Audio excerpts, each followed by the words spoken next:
You are listening to Russell Brand on 6 Music. That there were the birds. Turn, turn, turn. I'm here with Matt Morgan. You alright, Matt? Yes, very well. Are you? Yes. Why are you all grinning? Why are you so... Get on the mic! I will not get on the mic. Why are you so obsessed with not eating wheat all of a sudden? Because, well, look how much better I look. Yeah, I know. I'm a new man. It's a very feminine obsession. It's very feminine having Why is you that going around feminine? going, I can't eat wheat. What about all your obsessions? I haven't got any. Trevor Locke is not here today for obvious legal reasons. What is it? He emphatically denies the charges. If it goes to court, he'll plead not guilty. We hope he'll be back next week. What are we going to talk about on the show this week, Matthew? Should we talk about destruction, destroying things? Yes. We'll have to. It's the Smash preordained things up. topic. Smashing things up, destroying things. Not just objects, also relationships. Anything can be destroyed, really. You can destroy literally anything.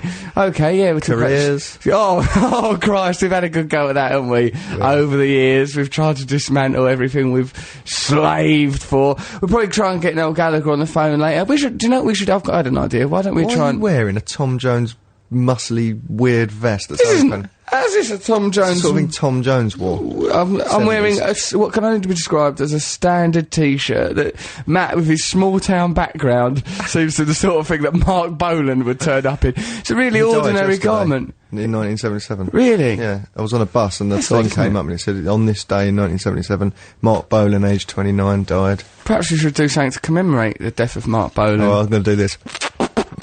That is very disrespectful, Matthew. A lot of people admire Mark Bolan. I do, I think he's good.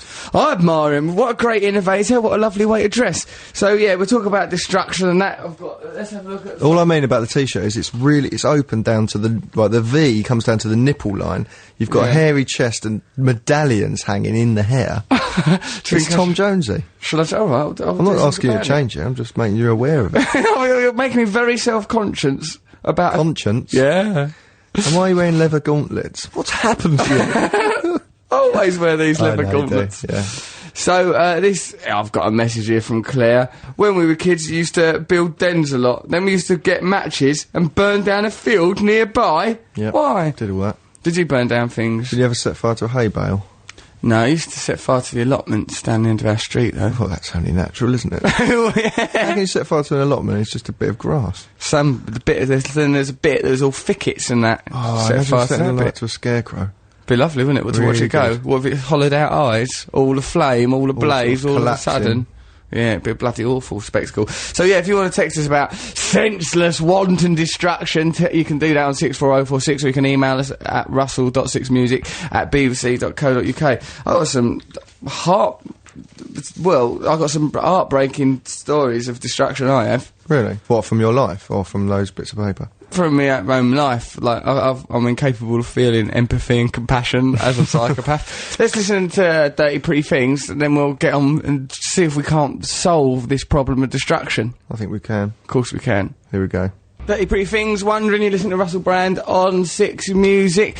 We're talking about destruction today, like self-destruction. As Matt points out, you can destroy almost anything, can't you? Right, Carl Barat out of Dirty Pretty Things gave me what was referred to as my beloved cane, beautiful antique silver-topped cane, Victorian, made in Birmingham. If the, what are them things called? Like on a bit hallmarks. Hallmark. If the hallmarks are to be believed. Matt couldn't bear to see me happy. He couldn't bear to see for a few seconds that I might have something that I'd value over and above our friendship. So he took that silver top cane. This is a lie. Right, he took it when we was at MTV waiting for some people. Right, goes, I'm going to smash. We were waiting for some people. MTV waiting for some people. He took this. About 9. These people will be along shortly. He put this can of like some sort of energy drink on top of television and goes, I'm going to take a swipe of your beloved cane. Yeah, that's no! Rang out the cry from me. No! Not the beloved cane. Then he swept the cane like a bloody Saracen through the air, missed the can of energy drink, smashed the beloved silver top cane into a wall, and it like all split, all the head of it. Luckily now it is in a silversmith. When it'll be repaired in 2 weeks. True. And when Carl gave me that cane, oh, here you are, Russell, here's my beloved cane. Take this cane, treasure it always. Never in a fit of senseless violence, smash it against the wall. You couldn't. Right, now this is what actually happened. You couldn't wait to destroy that. We're bored in a room, and then I put a can of energy drink on top of the energy drink. Oh, why not try some energy drink? It'll make you feel really anxious.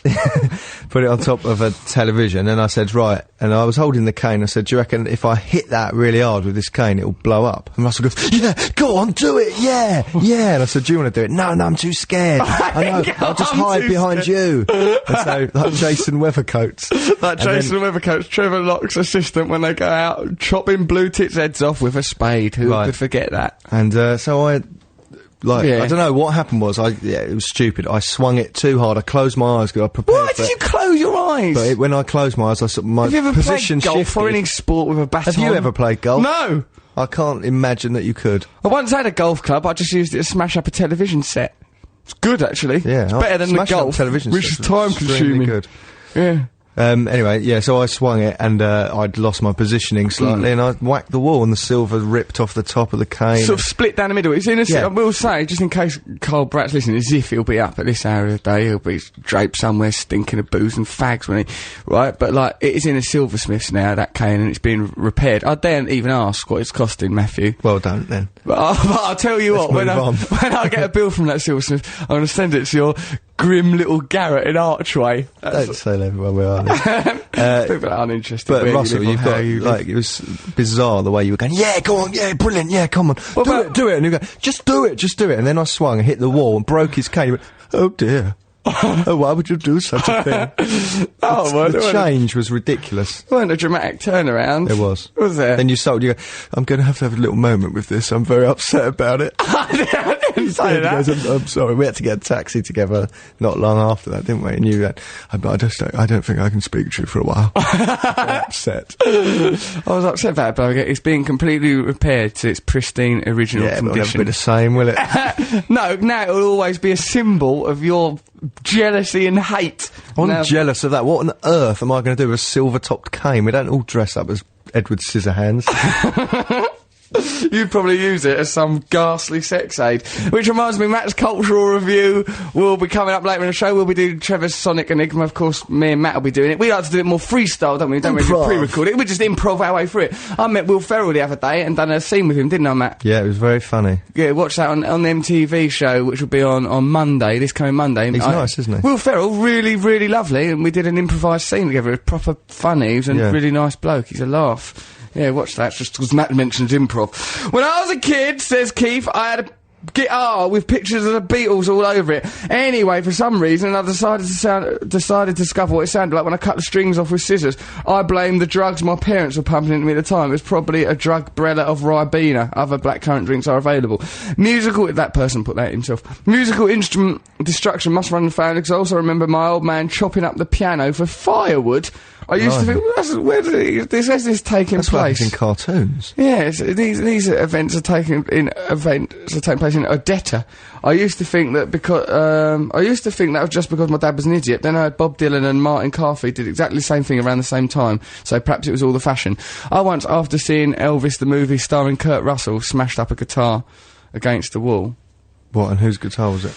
It was a gift my dad bought me. Hello, G's turned up. Alright, mate. G, the poet laureate that shows it. It had stickers of Elvis on it. I smashed it on the I never even... What, in a sort of rock and roll moment or a tantrum? No, it was actually a completely needless rock and roll moment. I was, Was anyone watching? No one watched, no one saw. But, like, what is quite good is that when you smash a guitar, the tension of the strings rips the front out. Just as soon... Electric guitar and acoustic? Acoustic. It's quite good fun. It's good, isn't it? Yeah, I enjoyed it enormously. Here's the thing that I done that was destructive when I was a kid, right? I used to always be smashing things up, headbutting things. I weren't well, right? And I headbutted the bathroom window, right? And this has been after a spate of destruction. Remember, I grew up with my mum and my stepdad. I didn't like my stepdad. I had a really bad relationship with him. And they always said me to stop destroying things, Did you do this in anger? Yeah. I was angry about something. It was the window in our bathroom. I headbutted the bathroom window, right? Why did you just mime urination? Because I was weeing. I was having a wee, what right? What sort of person is so angry when they're weeing, they headbutt a window? Well, I didn't stink so much? Bloody windows! You bloody windows! You'll pay a high price! Right, I've been away. They weren't stinging. I was a child then, didn't suffer from them kind of problems.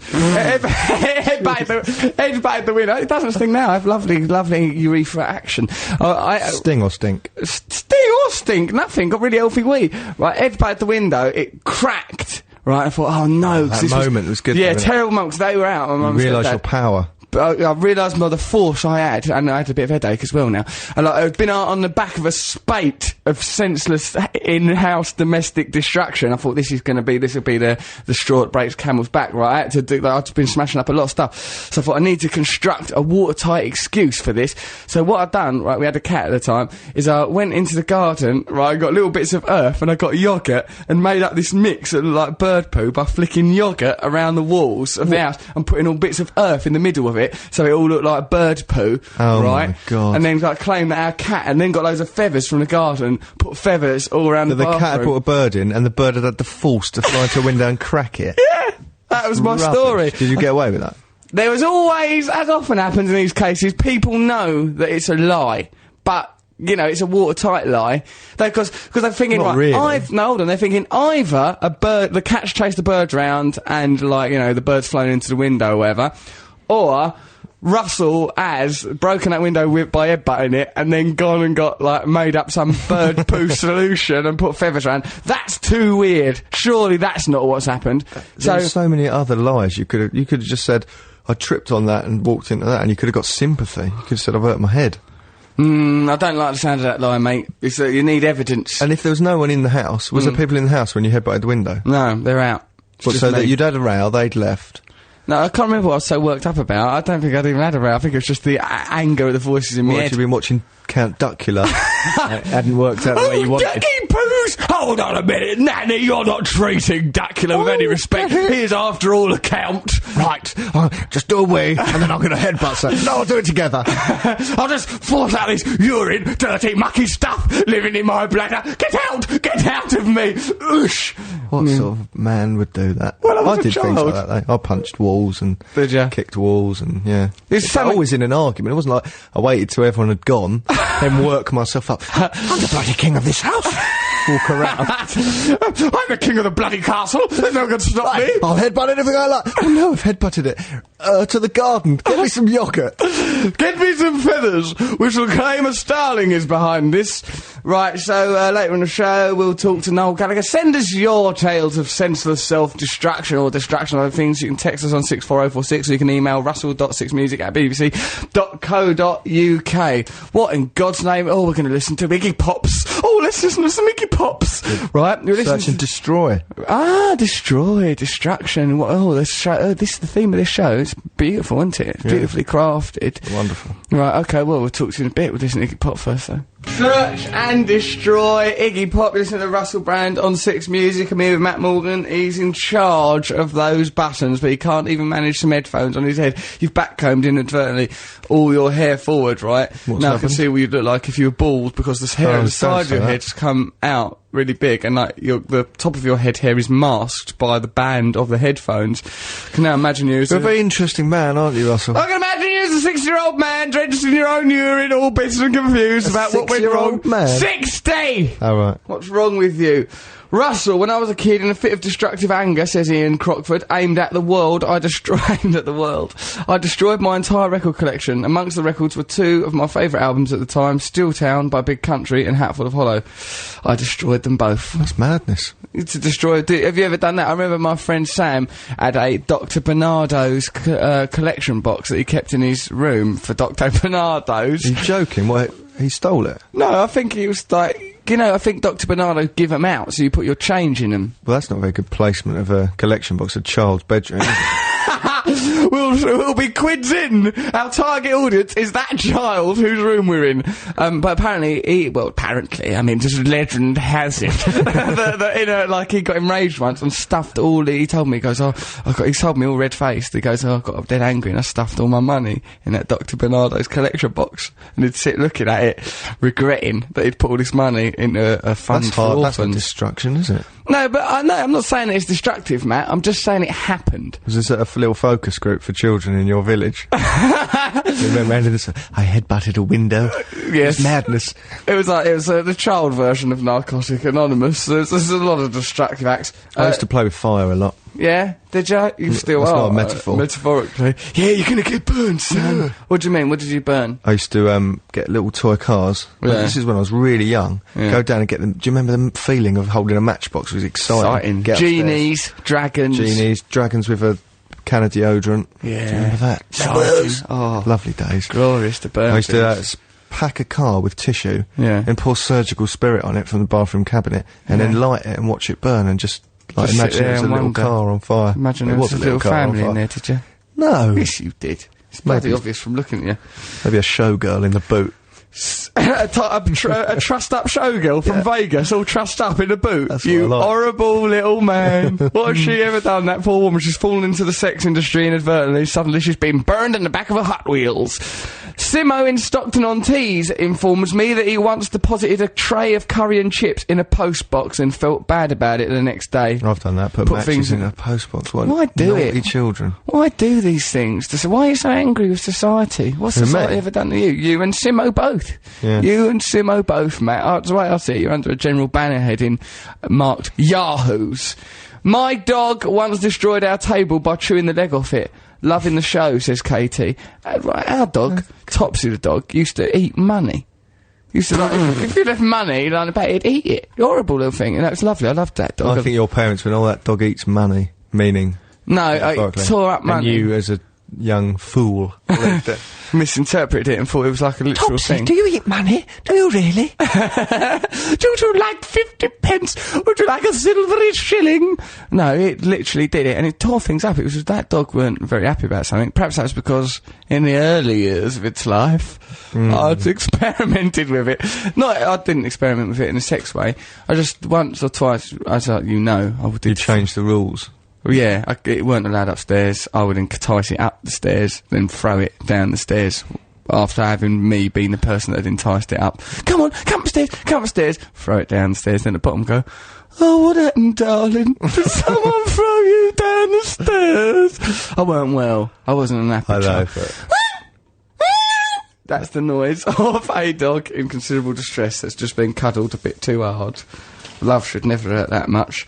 Richard, no. Peter, no. It's a two-syllable name. I mean, let's not get bogged down in details. He is called Peter. When I was 8 years old, I was playing in the garden when I noticed a bright, colourful butterfly. Rather than appreciate its beauty and marvel in awe at this wondrous piece of nature, I decided to smash it with a tennis racket. I completely destroyed the creature, its wings, body, separated all over the grass. I felt incredible guilt and tried to rectify my destruction and bring it back to life by sticking it back together with sellotape. It did not succeed. I've never destroyed anything since, said Peter. He learned a valuable lesson. I remember that feeling of, let's smash this up, and then afterwards thinking, oh no, what have we done? Yeah. There was a dead fox on the road once, and me and my mate Rich drove past it and went, no, look at that fox. Let's drive back and drive over it. Yeah. Right? We went back and drove over it, and it sort of slipped. Like you'd trodden on a bar of soap, but in a car. Yeah. And we went, over it. Skid over it. And then we sort of looked back and saw it had burst, and what we felt so regretful. Yeah, well, I'm not surprised. Matthew, I mean, we're informing people of things that happened in the past, but I can't help but wonder, what on earth's going on now? Do you wonder what's going on now? I do wonder, actually, but something's come along which is really going to inform us of that. That thing is news! That is There Life on Mars by David Bowie. I don't understand the connection between, like, the incidents outlined in that song and whether or not there is life on Mars, Matthew. I know, it's a... What does he mean? And enigmatic song. And why then is that detective programme starring John Sim called Life on Mars a further baffling development? The world is a perplexing place. That's maybe really good, though. I haven't seen it. He goes back to the old days. Yeah. He goes right back to the old days. We're talking about destruction on this programme. Got a caller. What? Hold on a second. Do you think, are we ready? What's the name of the caller? The name of her is Amber. Amber the caller. You alright, Amber? Yeah. Oh, hello. Well, you sounded like you might be a bit tired. What are you doing? Homework. You're doing homework? On Sunday morning? Are you a 14-year-old child? Yeah. Right, do you smoke cigarettes? Not yet. Don't say not yet as if it's something you're planning to do. Never smoke them. It's awful business, all this smoking. What homework are you doing? French. Is it boring? Yeah. Go on then, do a bit of French down the phone then. Bonjour, Amber, ça va? I don't even done French, and I know that. I don't even done French. I don't even done no French, I'm still better than you, you're doomed. 14, when's you got to take your exams, next year? The year after. Do you think that education might be more about indoctrinating you into a conditioned citizen rather than giving you necessary life skills? I think so, yeah. Right, in that case, when you go to school, just say, I ain't done my French homework, I couldn't be bothered, then go smash the state, smash the state. You actually already are a little bit destructive, aren't you? What, like, the reason we've got you on the phone is because of your destructiveness. Would you like to tell us what you done when you was 6 years old, Amber? Yeah, when I was 6, I had a bus, and I got lots of ladybirds in it, and then I shook it. Until what point? Died. You shook it until what? Until they all died. You filled a bus with How big was the ladybirds. bus?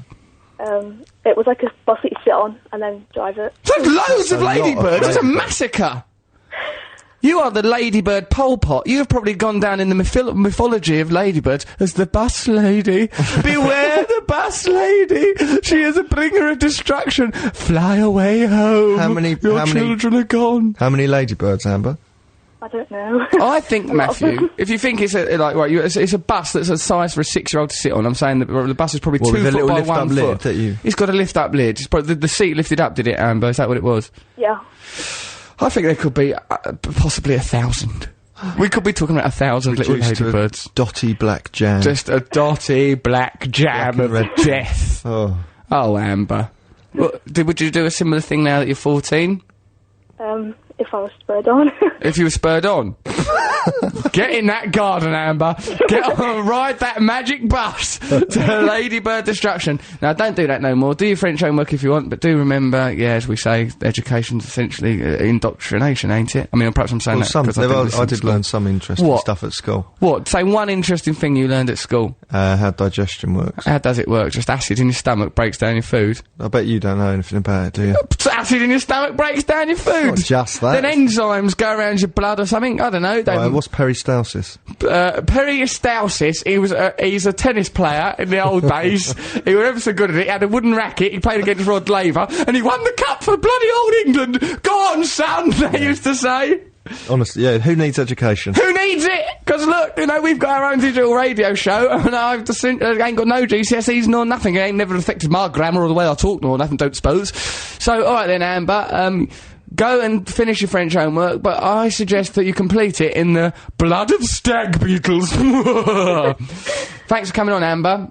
Thank you. Bye. Bye, darling. Bye. Bye. Oh, aren't she nice, Amber? 14 Yeah. years old, just living her life. That must have, but how do you collect that many ladybirds? Time consuming. I mean, that's a lot of dedication. Unless there was a nest. Do they nest? Do they? That they're lone guns, lone wolves, the ladybirds. No, they work in couples. They work in couples, you romantic twerp. Is They that do. really how you That's That's why something they- your parents have told you. That's why because you're they're- Catholic to get you to get married.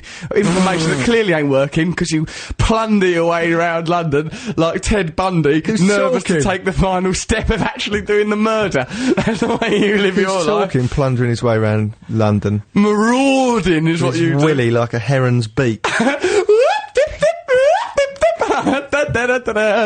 I'm trying to find the right woman, Matt. How on earth am I going to find her How'd you- without how'd you- constant experiments? How do you define right? The one that's got the largest bottom and the roundest boobs. Well, I don't know, just one to get on with emotionally. One that, you know, it's a laugh. One that can understand me. Somewhere to go, Matthew. Somewhere to call me home. I think the right woman for you is always the next one. Oh, the tragedy of promiscuity. You'll never be happy inside. Right, okay. What's this about Henry the Hoover? Oh, God. I'm saying whenever I see that name now, I have a guilty little smile to myself. You always talk about Henry the Hoover in Come sexual context. What have you done to him? I let him, you know. Did you? Yeah, I did. I was only 14. Hang on, Henry the Hoover's only normally, they don't operate in domestic settings. I They was in the normally have factory. I was very bored. It was a double glazing factory. I was supposed to take the glass around the back, dispose of it. I saw Henry sat there. He was looking at This me. is the worst kiss and tell that's ever going to be done on you. Daily Mail. Oh my God! Yeah, we shouldn't say it to people. Picture of you, picture of Henry the Hoover. Yeah, me and Henry. Career over.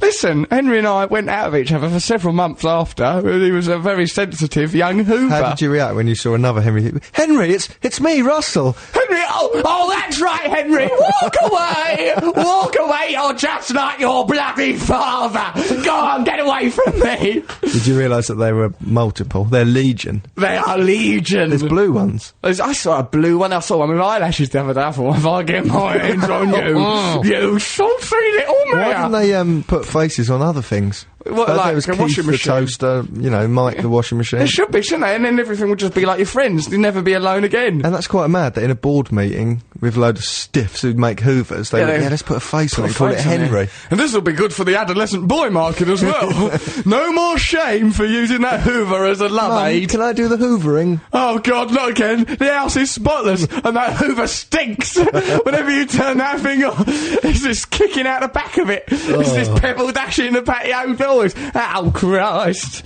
Yeah, happy days. Well, anyway. Did you really though? Wasn't that painful? No, it's alright. I mean, I probably don't do it as an adult because there's been developments. No, you can't, can you? We'll get into Matt's cultural review later in the show. I destroyed my next door neighbour's three-wheeled scooter a few years ago. One wheel at the front, two at the back, if you were wondering. I was, actually, and felt really bad. Also, I've murdered numerous Henry Hoovers. Other vacuum systems are available, says Moose Hat. But to be honest, I feel sainted by this. Sainted? By murdering Hoovers? How is it done? I'd like to know more. I'll be honest with you.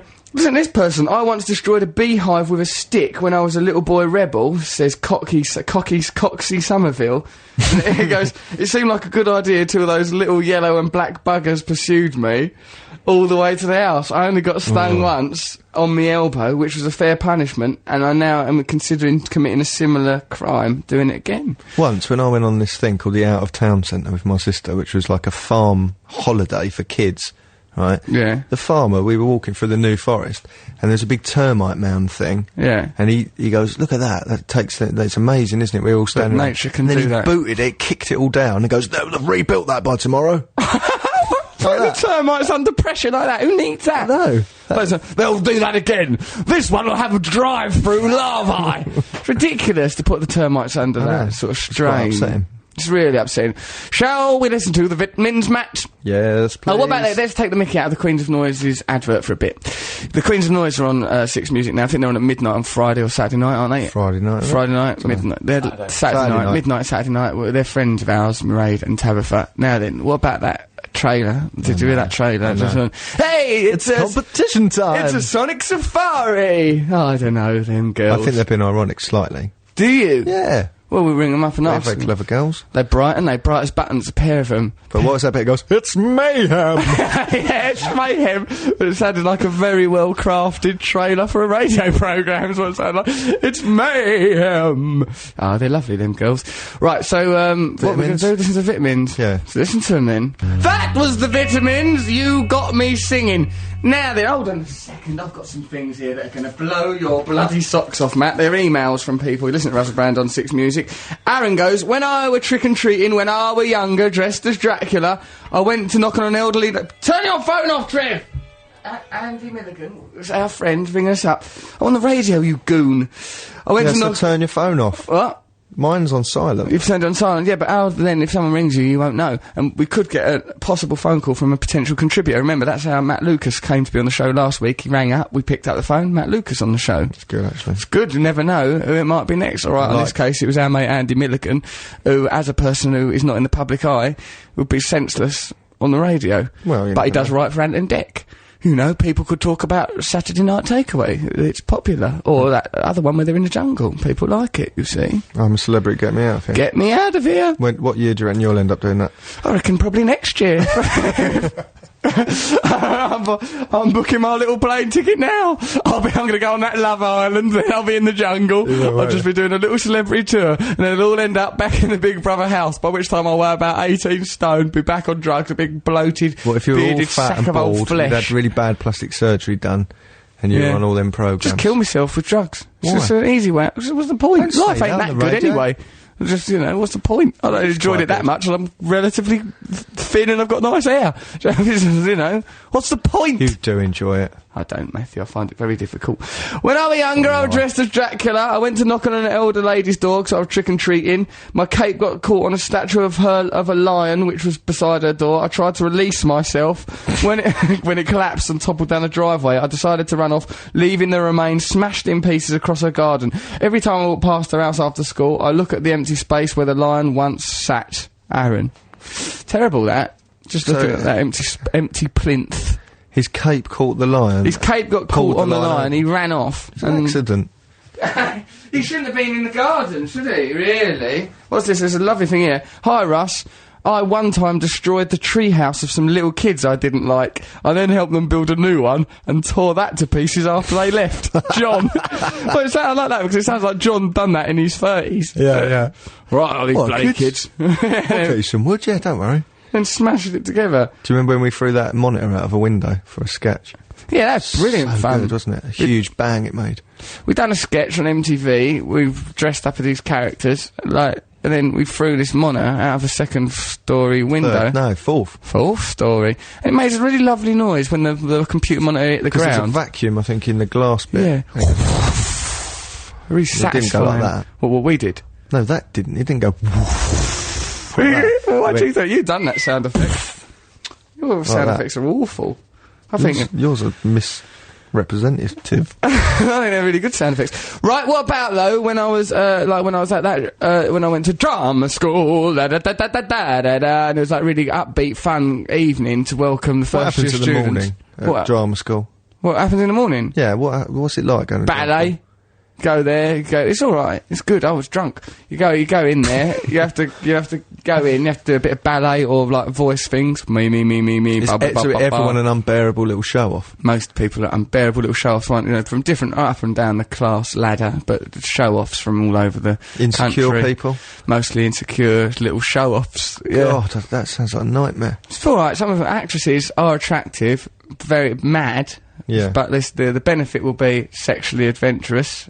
Downside, then the personality afterwards. Oh, Christ. But there weren't many people at the drama school, so you could run low on resources quite quickly, and at the time I was drinking an awful lot, I wasn't well. Mostly I just involved me drunkenly doing ballet, smashing windows with bare hands and crying. Just 3 years of that, essentially. But, God, what an actor I am now. Oh, you should see me. You should see my Hamlet after 3 years of that. When we welcome you have to do like show to welcome the first years. When you're in the third year, you're meant to do like a light-hearted sort of...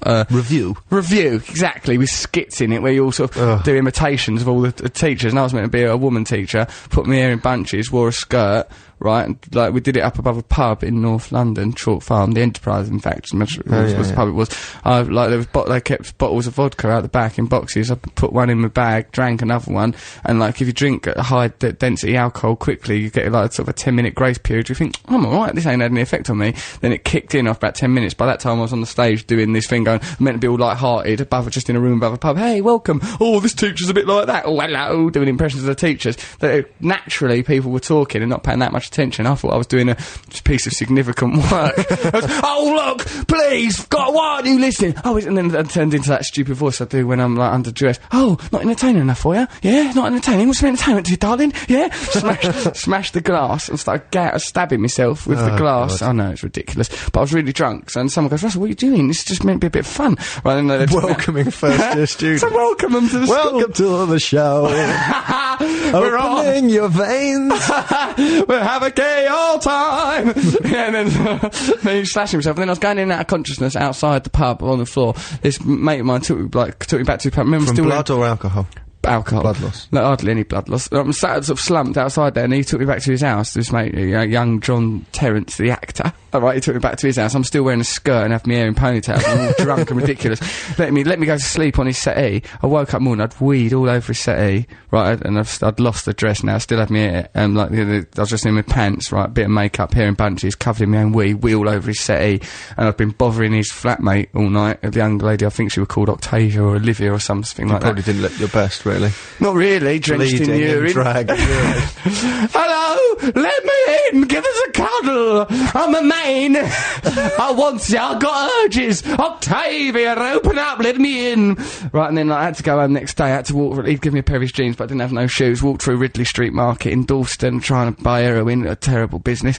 Then, like, got back to the house in Hackney where I was staying with this girl. She goes, what are you doing? Why do you embarrass me all the time? What's wrong with you? And I goes, oh yeah, and I again started stabbing myself with another bit of glass. All blood started filling up the duvet. The people she lived with were all hippies and that. And they're going, what are you doing? Why is all this happening? They called an ambulance. She fainted. And then by the time the ambulance arrived, I was in quite a good mood because, you know, you normally cheer up after an act of senseless self-destruction. Brilliant. Should we play a record? Yeah!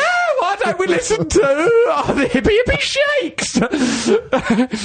Anyway, it was a lovely, lovely morning. And if I learned one thing from that experience, it's that don't keep stabbing yourself. Don't be a first-year drama student. Don't do it. There's always someone above you. There's always some mug. Who's sour. Sour that opening party. What should have been a pleasant evening? It was a bloodbath. Did you have a sense of humour then to be able to view yourself and think, oh, I'm in drag covered in wee? Yeah, I mean, I knew immediately afterwards that what I was doing was ridiculous. You know what I mean? It's just at the time, like, you know, I just got consumed into the moment. Silly business, really. What we're going to listen to now is a session track of Gary Newman. Yeah. Imagine it. It's a session track. This was done at the BBC in the past, trapped in a little puddle.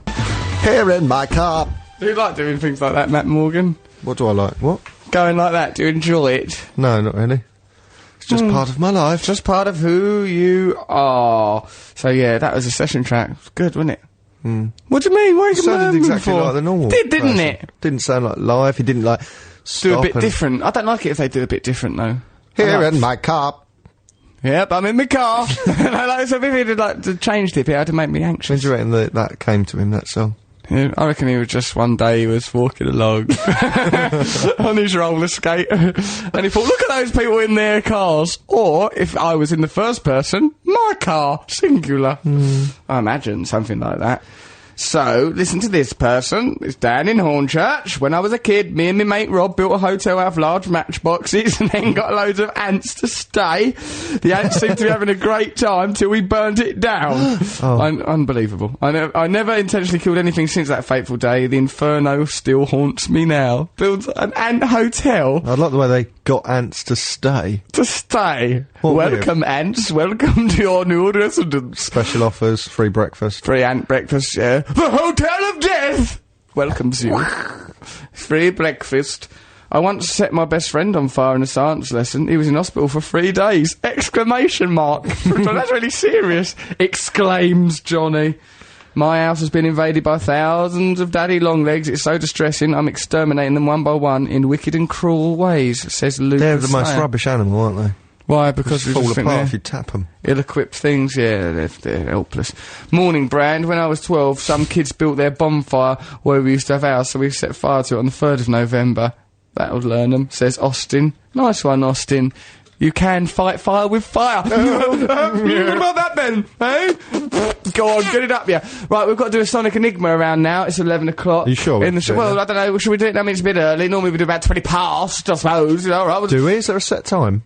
Yeah, dude, this show, Matthew, I protect you from things like this, but actually this show is very carefully crafted. All the little stories about self-destruction. I just have so many buttons. You just sit there with your little button box, don't you? Pretending they're a family, pretending they're your friends, meddling with the dials. Go on then, why don't you tell that story about you being an absolute idiot trying to get into an art school?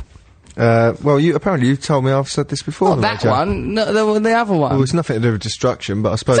Tell a story! We'll angle it round to destruction during it. When I went to do my foundation year... What do you have to do a foundation year for? Weren't you as bright as the other kids? No, if you do art at university, you have to do a year of... What were you expelled for? I got expelled a few times. I was expelled from school for no reason, really. No reason? That's a harsh way to treat a child. 2 weeks before exam period, they went, right, everyone... I know why it was. Why? They wanted certain people who they thought were going to fail their exams. You would have done well, you're quite bright. I know, but I was naughty, so they thought, he won't do very well. And what they... So you didn't take your exams? Will you let me finish? Well, did you take the exams, didn't you? But listen, right, if they expel you, then you're not part of the school. You register your exams separately because they have a thing called a league table. So it was tactical? It was a tactical expulsion? They got more money the next year, I think, if for every the high grades. Yeah, so I don't believe you. I don't believe that you were tactically expelled. I think you've touched other pupils. No, I didn't. I was in an all-boys school.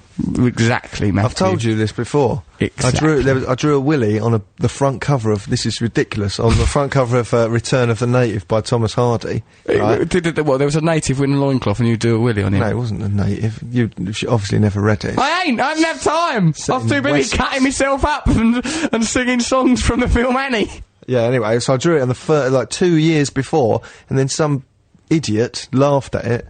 Hold on, you'd done it 2 years previous? I'd just done it lazily, sort of in the first week of the course, 2-year A-level course.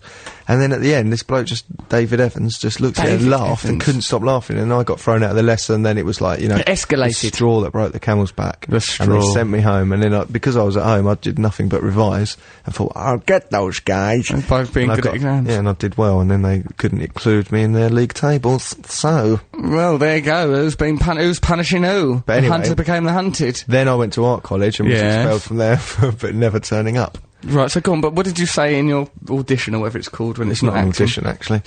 It's an interview. Yeah, what did you say? Well, the man said to me, he goes, "Oh, yes, very good," and looked at all the stuff that I'd brought along. What, you done some drawings? Well, I just brought my A-level stuff. Yeah, I've done these drawings. He goes, "What arts programming do you watch?" And I said, "Oh, I watched the South Bank show." And I couldn't think of anything else. That. Well, of course I didn't. I just said it.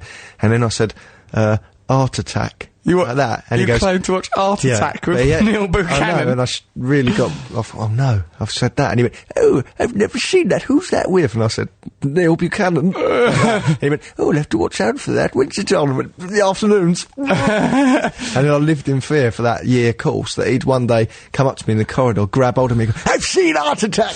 Art Attack is a trite, lazy piece of programming in which Neil Buchanan smashes up crayons. If you want to make a little face smile, turn it upside down and it's a sad face. He can go either way, look at that. It's a daft little fella. He's happy, he's sad. This art is can an be art fun. It was a good programme though, wasn't it? Do you remember the bit at the end where he did a big thing that was filmed from above? Wasn't that good, Matt? Well, I rubbish. liked art, didn't I? Oh, you little boffin. What did you like? Pornography. Jackanory, the no, I didn't most like boring programme I on liked it when Rick Mail did it. I did like it when Rick Mail did it. I didn't really like children. What children's programmes did like? That Benji, Zach and the Alien Prince, he was that good. Was brilliant, wasn't it? Yeah, it was weird. What was that thing made out of? He looked like a lunchbox. I wanted him. There was something deep in me that identified with that little guy floating around, being, you know, whatever he was. I don't know what he was up to. A robot. Yeah, he was a robot. This fella here goes... Fairy, who's a girl. When I was 8, me and some friends destroyed a jellyfish at the beach by chucking piles of rocks onto its jelly body. The jellyfish then deflated, pouring out what I can only assume were its brains and vital organs. I wish I had a picture. What a lovely young lady. I think you're meant to do that when there's a jellyfish on the beach. What, pour rocks on it? What do you mean? Where's that code of ethics come from? Well, it's not going to sit there and then wait for the tide to come and take it away, is it? Well, it's exactly what it will do. It's going to die. Matthew, Move on. You suggest that for whales. Why are these Greenpeace idiots wasting their time tipping water up? It just pour rocks down its blowhole, clog it up and kill it. It's actually true that, you know, it's very hard to save a whale once it's stuck on a beach. It is. When that whale came down the Thames, Matt said he wanted it to be his girlfriend, went down to the Thames just wearing suspenders, holding a bunch of daffodils, interfering with himself. Terrible Stood business. on the bridge going, That's why it died, I think. haunting song. I was happy when that whale came, but Matt had to destroy that like a cane from Carl Barat. He couldn't bear to see the people of London happy with novelty, sexualise the entire ugly incident. Right, should we listen? Oh, Black Sabbath? Yes. Right, alright then. Why Well, not? saying that was surprising as you heard me sorting it out. Because I wasn't listening, Matthew. Because I was actually doing some vital things for the show at that time, trying to protect you from your stupid, fat, greedy self. Let's listen to Black Sabbath, shall we? Yep. War Pigs, Black Sabbath, War Pigs, Black Sabbath! Russell Brand on 6 Music, I'm here with Matt Morgan, talking about destruction. You like that bit where it goes, Satan laughing spreads his wings. Satan laughing spreads his wings. Doing a lot of singing today, Matt, I noticed. I know. Why are you doing that since don't you've stopped know. eating wheat and you've become a raving, self-obsessed Nancy boy, I Honestly, everyone suppose? should give up wheat. Why? Don't say that. How is Sun-Blessed and Mighty White and all those guys going to feel about that statement? Well, I say let's everyone give up wheat. Yeah. And you judge me on that. Yeah, I do You've judge you, I judge you, admitted yeah. to having sex with a Hoover As a child, and Matt. glassing yourself in the arm. as an adolescent, Matt, not now am I condemning perfectly good wheat manufacturers who do a bloody difficult job under a lot of pressure. They get up very early in the morning. They get up so early to make that bloody wheat. So you want to become a devil worshipper then, Matt? Well, we are worshipping the devil. Not the devil, really, but... powers, unknown secret powers. Anyway, me and Matt have met this person. He can put us in touch with all sorts of secret powers, and we've decided now, if any journalists write anything, we're going to unleash dark arts on them, aren't we, mate? Yeah. So, first up, Charlie Catchpole, News of the World. We are going to use dark arts catchpole on you. It'd be really easy if you've got a lock of hair or something like that. We've just got to get a lock of hair. You can use a photo. Yeah, well, I've got a photo of him. Anyone who says anything negative, because we've not done nothing wrong, right? We're good people. So I think if someone does something off their own back, nasty, unnecessarily, unprovoked. Let's make sure we are quite nice people, aren't we? Essentially, yeah. I'm a bit vain and egotistical. You're a bit destructive, but we're essentially nice people. Totally. Don't really hurt other people. I'm a bit vain and egotistical, but that don't really hurt anyone except for the people that have to put up with me on a daily basis. People like Charlie Catchpole or this journalist from the Daily Mail that's putting things together. No, I think Charlie Catchpole is judging telly. That's yeah, fine. fair enough. All right, we're not going to do any dark arts on Charlie Catchpole. But people who just scratch around. Just scratching hatefully. around. Haters, Tupac would call them. Yeah. Tupac. Because Jesus would say turn the other cheek. Right, but what do we say? Anton LaVey. Dark arts. The dark arts people Anton would say... LaVey and Crowley and that. This Don't turn unprovoked the attack, cheek. law of the jungle, turn round. Dark arts. Right, Use the okay. dark arts. Right, so is it there's someone in the Star done something that needs some dark arts done on them, and Daily Mail. Also, remember, we've got an army of loyal fans. Some of them might be prepared to carry out a murder. I'm not suggesting that that's wise. We have had letters about that, haven't we? Yeah, someone did send a letter going, if you want, we're prepared to kill that person. Who wrote that thing about you? Me and Matt just sent back, yeah, that'd be ever so helpful. Thanks. Please do a murder, we'd like it. Yeah, turn your phone off, Trev. Listen to this lovely email. No, we'll learn a bit more about these dark arts before we unleash them on journalists, but I just think that we're quite powerful people. An army of fans to focus negative energy on someone and doing that sort of little bit of Satanism.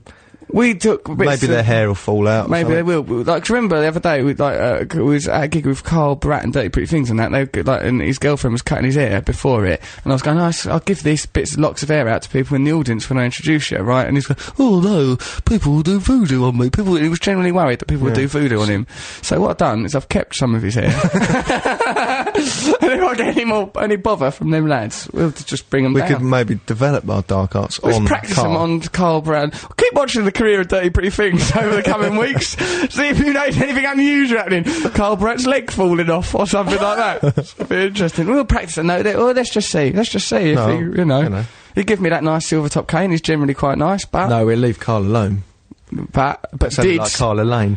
But what about Dids or Anthony or Gary? It's difficult because he ain't got very much hair, but we could get a little bit of his skin, couldn't we? Get a little bit of skin off his scalp. Or fingernail. Get a little bit of his fingernail. Hang on, why was this turned into an attack on the Dirty Pretty Things? I like Dirty Pretty Things. I'm just saying, they're good people for us to develop our dark arts on. No, let's not develop on them. Let's develop on Daily Mail journalists. Daily Mail journalists, get ready! We're going to unleash hell. So, this is a message from Simon. Hi, Russell, Matt and Trev. I've just had my other half on the phone Friday evening from Broadway Market outside the Pie and Mash shop where Russell was spotted doing something or other. She said, guess who's here in his Cuban heels, all excited, and started hysterically laughing. Look at his hair. And I could hear even more women in the background all giggling and shouting, look at it, ooh, it's even bigger than it looks on TV. They weren't talking about my hair, Simon. Oh, no, talking about the hair, he's done that joke as well. Since she then said you tried really hard to get her to notice you in a kind of look at me, I'm famous, you must really fancy me kind of way. Is that true? You don't do that, do you? Not really, mate. For some, you might say you see someone, you fancy him, and you think, oh, well, I'm a bit famous, perhaps I can use this fame to get their attention, right? What about that new word we've got? What is it? That you say. Russell's got a new word when he sees a woman he fancies. He goes, boobaloo. I invented that, but you invented bumbaloo. Bumbaloo. That makes me fancy you. Boobaloo. It's a specific boob thing. Yeah. And a bum thing is bumbaloo. Bumbaloo. We're not sexist, so. Anyway, because when we see a bloke with a lovely pack, we go, oh, pack attack, we've got a lovely pack attack, like that. Then we do a big, like, ragger number. Anyway, if your girlfriend is that really quite sexy pregnant woman standing outside the Pie and Mash shop, then I might have been... no one who's safe from you. Well, I wouldn't have done anything. I just wanted a bit of eye contact. I'm lonely. I'm not going to say, oh, don't worry about it. You're obviously pregnant. There's plenty of other access areas. I was going to just you know, just look at her for a while, maybe give her a cuddle. It sounds antiquated. If she's the pregnant lady outside the pie and mash shop. What sort of life do you lead? I'll give you a perishing cuddle soon as look at you. The old pieman came round. He left a pie on the windowsill. Well, I snaffled that pretty quick, smart, I can tell you. Before we knew it, we was on the tram, and all the way we went, and it was the holiday of a lifetime. Oh! Good old life. Good old drama school. Good old What drama school. When I weren't slashing my wrists, I was learning accents. Love the show, by the way, says Simon, whose email we're still dwelling on. Matt's an underrated comic genius. He's not underrated. I think if someone said Matt is mediocre, that would still be overrating him. Hope you had a nice time in sunny Hackney and didn't get mugged. Lived in Hackney for ages, and there were no muggins ever happened there to me. It's a nice area. Simon, you have an MTV car account. Oh, that was good, wasn't it? Them good old days where you could get cabs everywhere and it didn't make any difference to anything. Happier times. We've done... Oh, yeah, this is from... So, yeah, I might have been trying to get something, but I'm going to stop doing things like that anyway, because I'm just going to settle down now and start a family. Not my own family, I'll get one that's already begun. Satanism and family values. Satanism and family values. It's these two twin stones, these two keystones, Matt, with which we will build our future. A love of Satan and a 2.4 kiddies. Crusader says, when I was about 7, my older brother and his mates built a really amazing hut in the woods behind our house. It took weeks of careful construction. I then got my mates together and we smashed it to pieces with my dad's axe. It took about 20 minutes. So that just shows you that it is harder to create than it is to destroy. Hi, Russell, Matt and Cocky Locky. Just a quick email to say hi and let you know that your podcast has me smiling so much of a morning that men on the bus think it's a come-on signal. In fact, last week I was listening to one of the numerous boot-through-ceiling anecdotes when a young man came down the stairs, saw me smiling, pulled down his trousers to reveal what I can only describe as a mammoth winkle and shouted at me, "Laugh at that then!" What an odd thing to say. Laugh at that then. That's an odd thing to entice I know them a lot to of do. girls who claim to have been flashed on public transport. And once I started asking, I was saying, have you ever been... Cause Well, you start to do some research. You thought, yeah, hold on, this I is get a lot of girls interesting. going, yeah, I have. Really? A man showed me his willy on the tube or the bus. I know, I've got to stop doing that. Keep up the good... As you can imagine, I was lost They for said they words. thought it was a willy, but it was like a little tiny, sort of, it looked like a willy. bald patch. Like, it's almost an outy belly button. It must be you, really. Could have been me. I don't get on public transport. Not anymore. I don't like it down there, particularly on that time I was accused of being down there with a sword. Yeah, Do you remember that? It was in the start. It was Honestly, a bit good. the Right, they liars, deserve they some print. witchcraft. So they said that I was down on the tube waving a sword about. I've not been on the tube. Don't like it down there That no was more. on Hampstead Heath when you had a plastic sword on your birthday. Yeah, we knighted Cyril, didn't They we? just take a photo and they make up any lie about story, it. innit? Well, now the tides have turned. Now that we're embracing the dark arts, now we've got the power of Satan, we'll try it first, we'll experiment on the dirty pretty things, and only then will we unleash hell on the sort of different journalists and that. Rachel from London, she says, eat your fudge, Trev, eat your fudge, Trev! Keep up the good work. Quick question for the show. If you were women for the day, what would you do? Well, I think that's quite obvious. me and Matt, if we were women, could get off of each other, film it, then we'd have it. Forever, wouldn't we? Shout, boobaloo! At each other's boobaloos. Would we be women who look like us? Oh, that would be horrible, That'd be wouldn't we? disgusting. Mind you look quite nice when you dressed up as a woman that time. Yeah. Well, you look nice from the back. When I was clenching on your shoulders like an eagle, sweeping off with you, grinding up against the base of your spine, humping, crying, snot coming out my nose. Go, why can't life be like this? What on earth are you What would you talking do if you was a woman for the day, Matt? Just swan around by building sites trying to get attention? about? I would probably go to a swimming pool and go to the changing rooms and just spend a long time in there. Hang out there, that'd be good. Fill my mind up. I'd get pregnant. You're so responsible. Just get pregnant, and then the other woman, she gets her body back. I go, oh, well, there's 1 or 2 changes. You're at the duff now. Good luck with that, love. She goes, who's the father? And I go, I am. And then I'll just run off, sweeping at the air with a badminton racket. See how she copes. Honestly, it would make a brilliant film. if you've seen Freaky Friday. I don't know if you've seen Freaky Friday. I believe that was based on the Shakespeare play Midsummer's Night's Dream. Yeah, no, I've not seen Freaky Friday, Matt, but I believe I understand the essence Big, of the perhaps. piece. I've seen Big, yeah. I've seen Imagine Big. a Disney sort of film where you impregnate yourself and then Yeah. hand the body back. And go, it's pregnant now. Would you have to pay child support? I don't think so. I don't know how they'd administrate it, because how would they ever prove that I was responsible for the pregnancy? Do you think this is ever likely to happen? I think it probably will, as a result of our new witchcraft that we're embracing. The Hellfire Clubs. Hellfire Clubs. We're starting a Hellfire Club. We're going to start this thing up in London. I'm doing this thing on... Ow, I'm doing this thing. Ow, I'm doing this thing. My name's Matt Morgan, I'm doing a thing. It's an ill-founded club night. Come on then, what is it? Why do you always give me that voice? Because you're an absolute twerp. I've thought about this. You keep calling me a yob and going, hello, mate, I'm Matt Morgan. All right, mate, you all right? Yes, Give me that voice. You have got a West Ham scarf over there, and you're going up the football. I don't even like football. Who's the yob? You and I, Matthew, may come from very, very similar backgrounds. However, some of us have successfully moved away from the gutter and become what can only be described as gents, whereas others sit around lumping pasta down our necks and meatballs. With a wheat allergy? I don't think so. With a wheat allergy. I should cocoa. All he eats, he just sits around guzzling couscous now. Eat, right, is from that takeaway place in Hampstead that's open all night called Titty Biscuit. It's not called Titty Biscuit. What's it called? Let me take you to Tinseltown. Other all-night establishments are available. Gets all their meals from a restaurant called Tinseltown.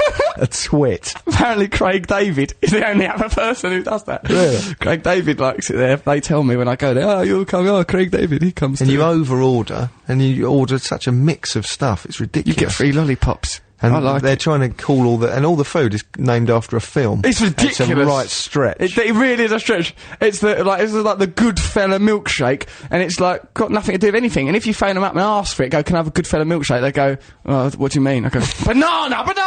Why have you set up this system if you don't even know what they mean? You know, it's ridiculous. Can I have a Casablanca sundae? What? Raspberry. Oh, right, fair enough. Why? What's the system for? Do you still eat from there all the time? I try not to eat so much from there because I've recently been made to feel self-conscious about my weight, so I've... what's happened? I just saw this girl yesterday, she goes, you're fat, aren't you? You need to get down the gym. I don't, because I'm not fat. Who was In fact, it, I'm Ruth used as an Maddock? icon. Yeah, it was. She says I'm manorexic. Fat, aren't you? I'm supposed to be manorexic. I saw in a paper that I'm a manorexic. Yeah, but you could be fat and manorexic. Could you? Oh, no! Distorted you can't body win. image. Yeah, I might have a distorted body image or something. Body dysmorphia, it's I might have body dysmorphia. What about Morph? He was a right little punk, wasn't he? Strutting around on Tony Hart's show. Only an idiot would go body dysmorphia. What about morph? I hated that little guy. Where they've taken the part morph, the Latin, whatever that means in Latin. Morph. I reckon it means soft Change. or something.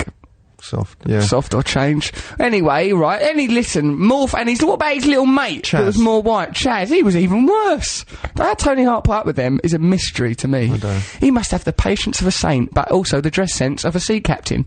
He did. He always used to have a cravat, though. He dressed in a nautical fashion, didn't he? Did you ever send anything into the gallery? You never, but I was always jealous that my things weren't included when he looked round, even though I hadn't sent anything. What? I just think, why not put my stuff in? This is Monopoly. Would you have sent it in with a younger age to try and get it on? People probably don't know what we're talking about. Well, the gallery. Oh, Tony Hart was a programme that was on when we was younger. Tony Hart was not a programme. He was. The whole thing was a construct Tony by Hart the government.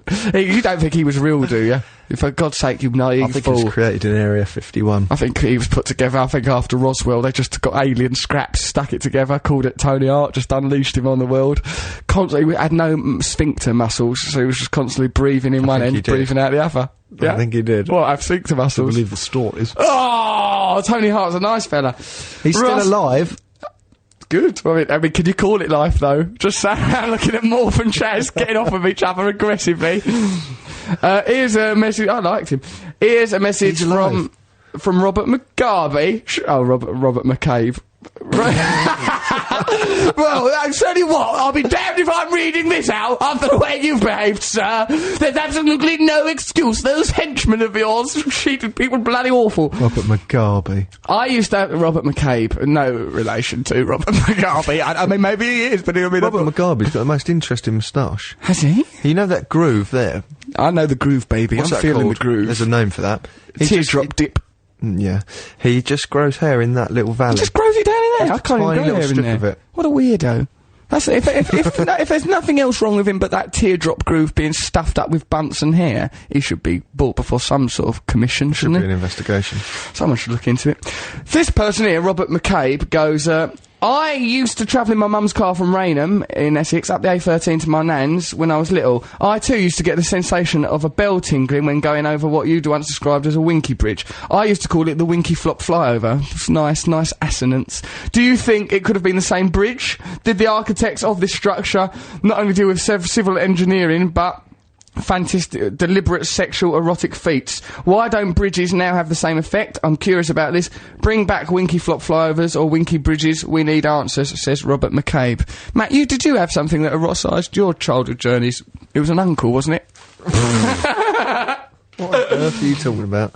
I'm talking about the things in life that matter to all sorts of people. Right, shall we have... I met the lady who does the news earlier. Well, you were there. She was nice, wasn't she? Yeah. Don't talk the same when she's not doing the news, though. When she's not doing news, again! I'll buy your news of the world, darling. Give us a look at the news of the world. So all the news that we're about to hear, it's just they've just scanned through the news of the world. And in other news, Nikki, 19, has got a fantastic set. 4. So let's go over to a little show that me and Matt like to call the news. Try and ignore the jarring disparity between our upbeat introduction to the news and the terrible tragedy that will no doubt be announced at the beginning, making us always go, oh shit, that's why I don't stop doing that. Sorry, I just said a swear word. Okay, is that what you just leave me out here floundering? Yeah. Like Wile E. Coyote when he's run off the edge of a cliff, floundering mid-air. It's like a second-year drama student. A bit of a chin wag then. So, yes, here we are. Oh, God, all the destruction, all that racket, I can hardly bear to listen. It's Russell Brand on 6 Music. I'm here with Matt Morgan later on. Matt Morgan. We'll have, our poet laureate's coming on to do a poem about the show and that. Who's over there, lounging about, all full of himself? All right, Matt wants to destroy a CD like a 9-year-old. Come in and destroy one, then. You're meant to do one as well. You're so childish. Oh, I'll break it then. Right, I'll try. Do you reckon I can break through it? Yeah, this show is about destruction. Listen to some destruction now. Don't do that, you'll break that glass. Nah, nothing will break. I'm really confident. There are a bit of Idiot. destruction. You destroy something. Okay, here we go. Careful with your eyes. Oh, God. Good lad, yeah, destruction! Destruction! Here we are destroying things on 6 Music. We're talking about destruction. I once destroyed the mind of my 3rd-year teacher, says brave Hilton boy. She lives alone now. Oh, tragic. You're right, Matt. You pleased with yourself after your senseless The actual destruction. CD didn't break. There you go then. Just shows you that modern technology is a very powerful force. This guy here, called Zoe, which is an odd name for a man. Bizarre. Very odd, almost eerie. Zoe from Barking, she says it's the place she lives, not her mental state. Good point to draw. Hello there, you lovely boys. My ex-boyfriend was a very destructive character. When we'd have a bit of an argument, didn't even have to be a big one, he'd disappear from whichever room we happened to be in at the time and come back with a possession of mine. This could be things such as photographs, clothing, cosmetics, etc., and just cut, stroke, smash them up in front of my very eyes. It was very distressing for me. Needless to say, the relationship didn't last. The weirdo. Loving the show, says Zoe. It's a bit out of order of her boyfriend, isn't it, to do that? Have you ever done anything like that, psychological cruelty to a girl you're going out with? No. Come on, mate. Never. Yes, you have. No, I haven't. You're always doing psychological cruelty on the girls you go. The very fact that they're going out with you is the sort of torture that if it happened in Guantanamo Bay, people go, oh, bloody hell, ease off, lad. Ease off. Jesus Christ, don't make them go out with Matt Morgan. I'm a lovely boyfriend. You are not. You're a horrible little swine. Yeah, I heard that you knock your girlfriends about.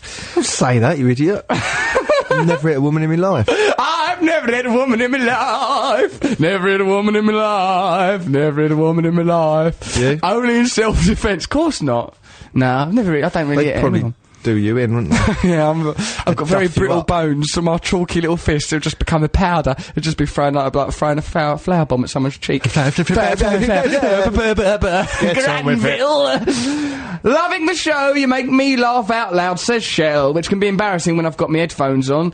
I am, however, a sheepish latecomer and would like to know if and how I can get hold of all the old podcasts. I have several, but I'm greedy and I want them all. Well, of course, it's illegal, but they are all on the Russell Brand fan site. Go to russellbrand.tv, then go to the fan site. Well, I don't know, they can help you get things on there. They're very good. They're very good on that fan site.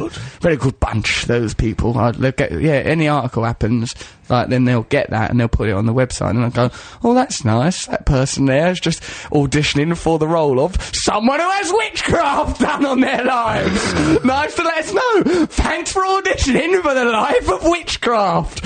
Sudden People probably think torture. we're joking about this. I know, they might think we're joking, but what they forget is that we've got a loyal army of listeners, that we've just met a person that's got very potent devil powers, and that we're going to incorporate these devil powers into the life of our enemies. Like Tupac Shakur used to say, F the haters. Yeah. You want to get involved in a world of hatred? Well, you've come to the right place. We've had very dark past, haven't we? We've got all sorts of Yeah, hatred all to sorts of unleash. self-harm and Oh, danger. sorts of ghastly abuse went on. I'm just looking for a journalist to vent it on. Mind you, by saying this, we'll probably make ourselves the focus of more of it, but then at least No, we they will won't. find No, out. they won't.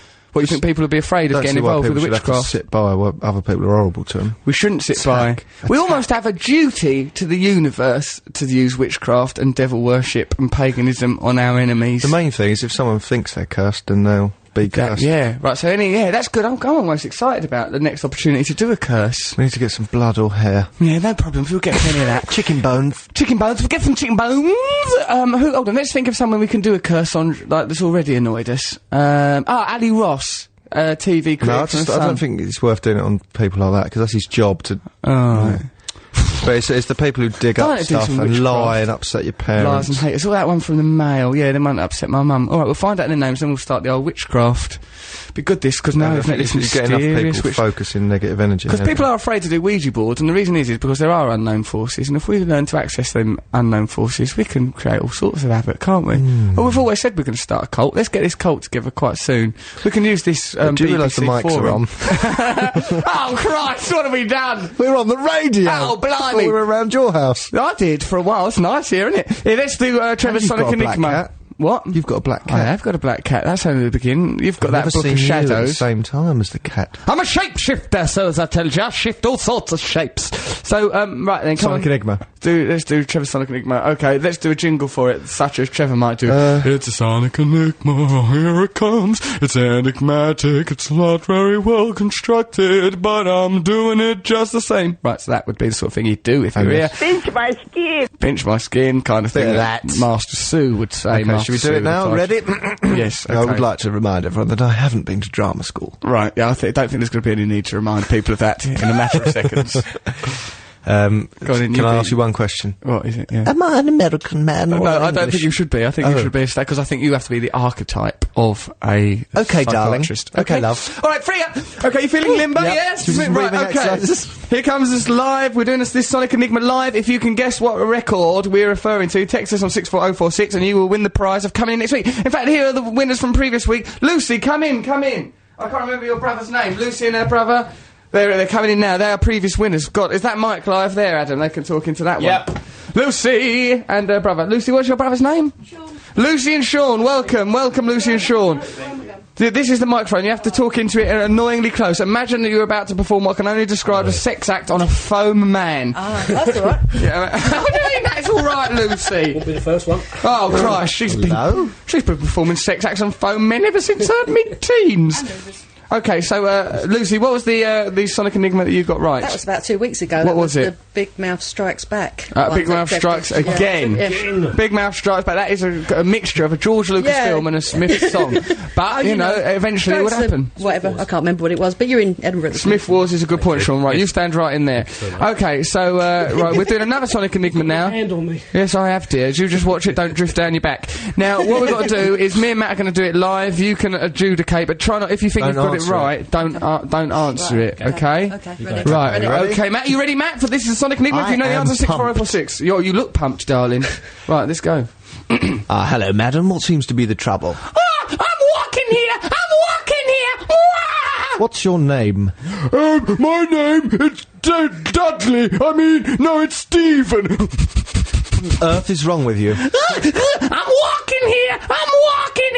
Oh, I don't know who I am! So that there was the Sonic Enigma.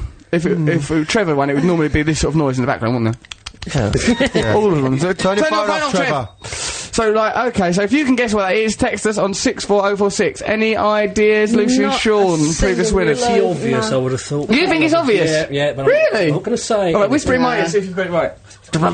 Oh my God! He just said, "I'm going to use this opportunity to tell you I wish I was inside you." Sean, that is very flattering, and I am intrigued and a Obviously, little curious. Only in the way like that film In Space where they shrink down He into a wanted little to be spaceship. shrink down into a little pod and go around and see my groovy guts. Show those guts are real groovy. Look at those kidneys. Look at your kidney You've done that patterns. voice in the Sonic Enigma because frankly it's In the better. Sonic Enigma, I where say we that? blast music up our own bums. What kind of life are you living? And you dare to criticise me for having love with Henry Hoover? Sir Henry Hoover? There's no love there, was there? So it tasted like love, baby, and that's all I need to know. Okay, so what are we going to now, Ed?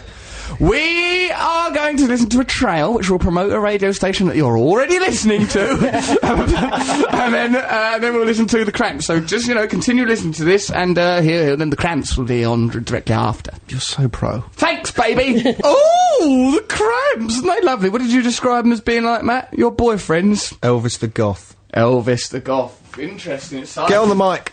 I am on the mic, it's all on the mic, as Killer Keller would say in a similar situation. So, me and Matt have been talking about embracing witchcraft and the dark arts, right? Sean and Lucy here, they're winners of Sonic Enigma from a couple of weeks ago. We started talking about blood and bleeding. What happened, Sean? I started bleeding from the face. He started bleeding from the face because we are getting the powers of Satan in the universe running through our fingers. Yeah, okay. Very odd. It is odd. I don't get it. You don't even know what is happening. He's literally blood is coming out of his face. Pouring down my face. It's Right. sickening. Now, so if anyone else, because when you came in, Sean, I frankly didn't like the way you shook my hand. It was a bit aggressive.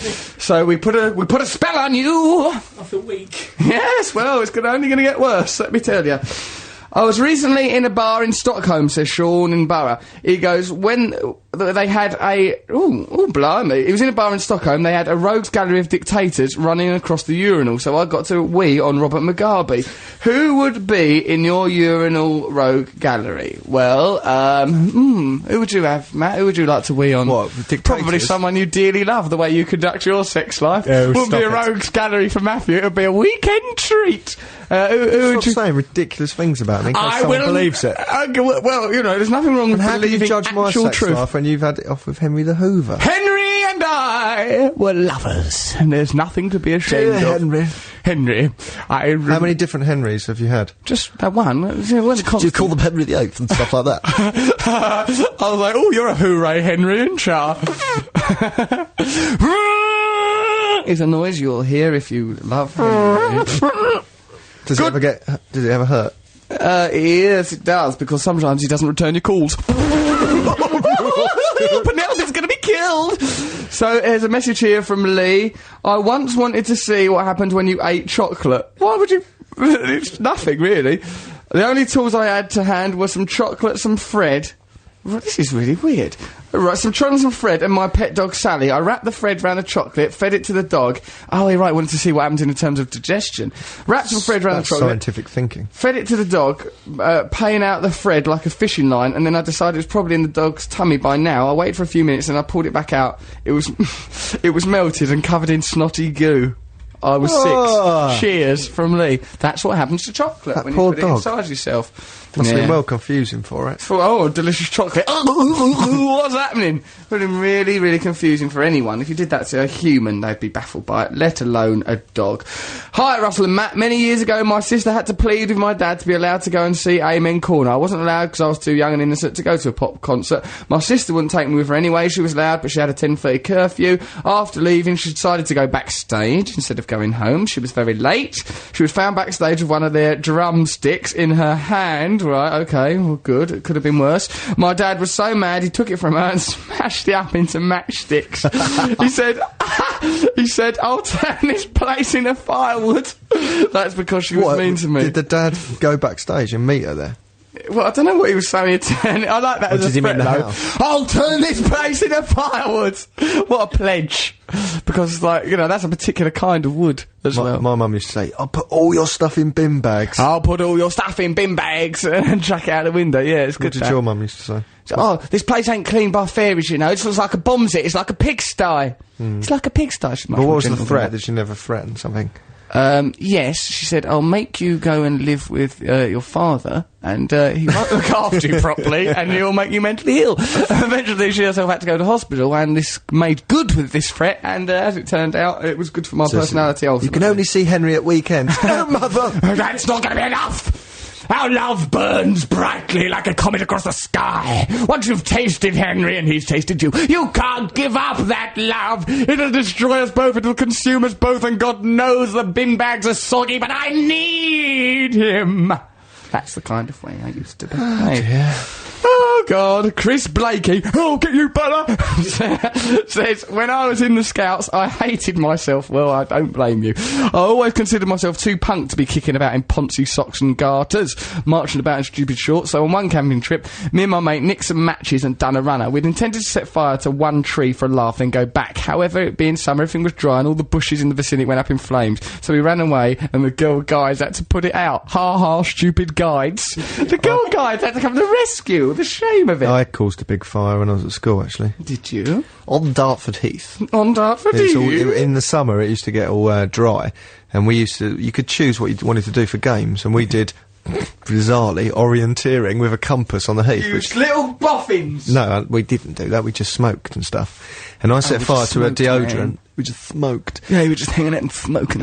Listen, I set fire to a deodorant and threw it into a bush, and then literally, in the time I turned around to my mate, went, look at that, turned him round, it was like, it was out of control. Roaring inferno. So we did that thing where you have to run away, go, don't look back! Everyone, don't run, just look natural, walk quickly, normally. Sort of panic flustered pacing. And then fire engines came and everything. And then we went there on the Saturday to go and look at the burnt devastation.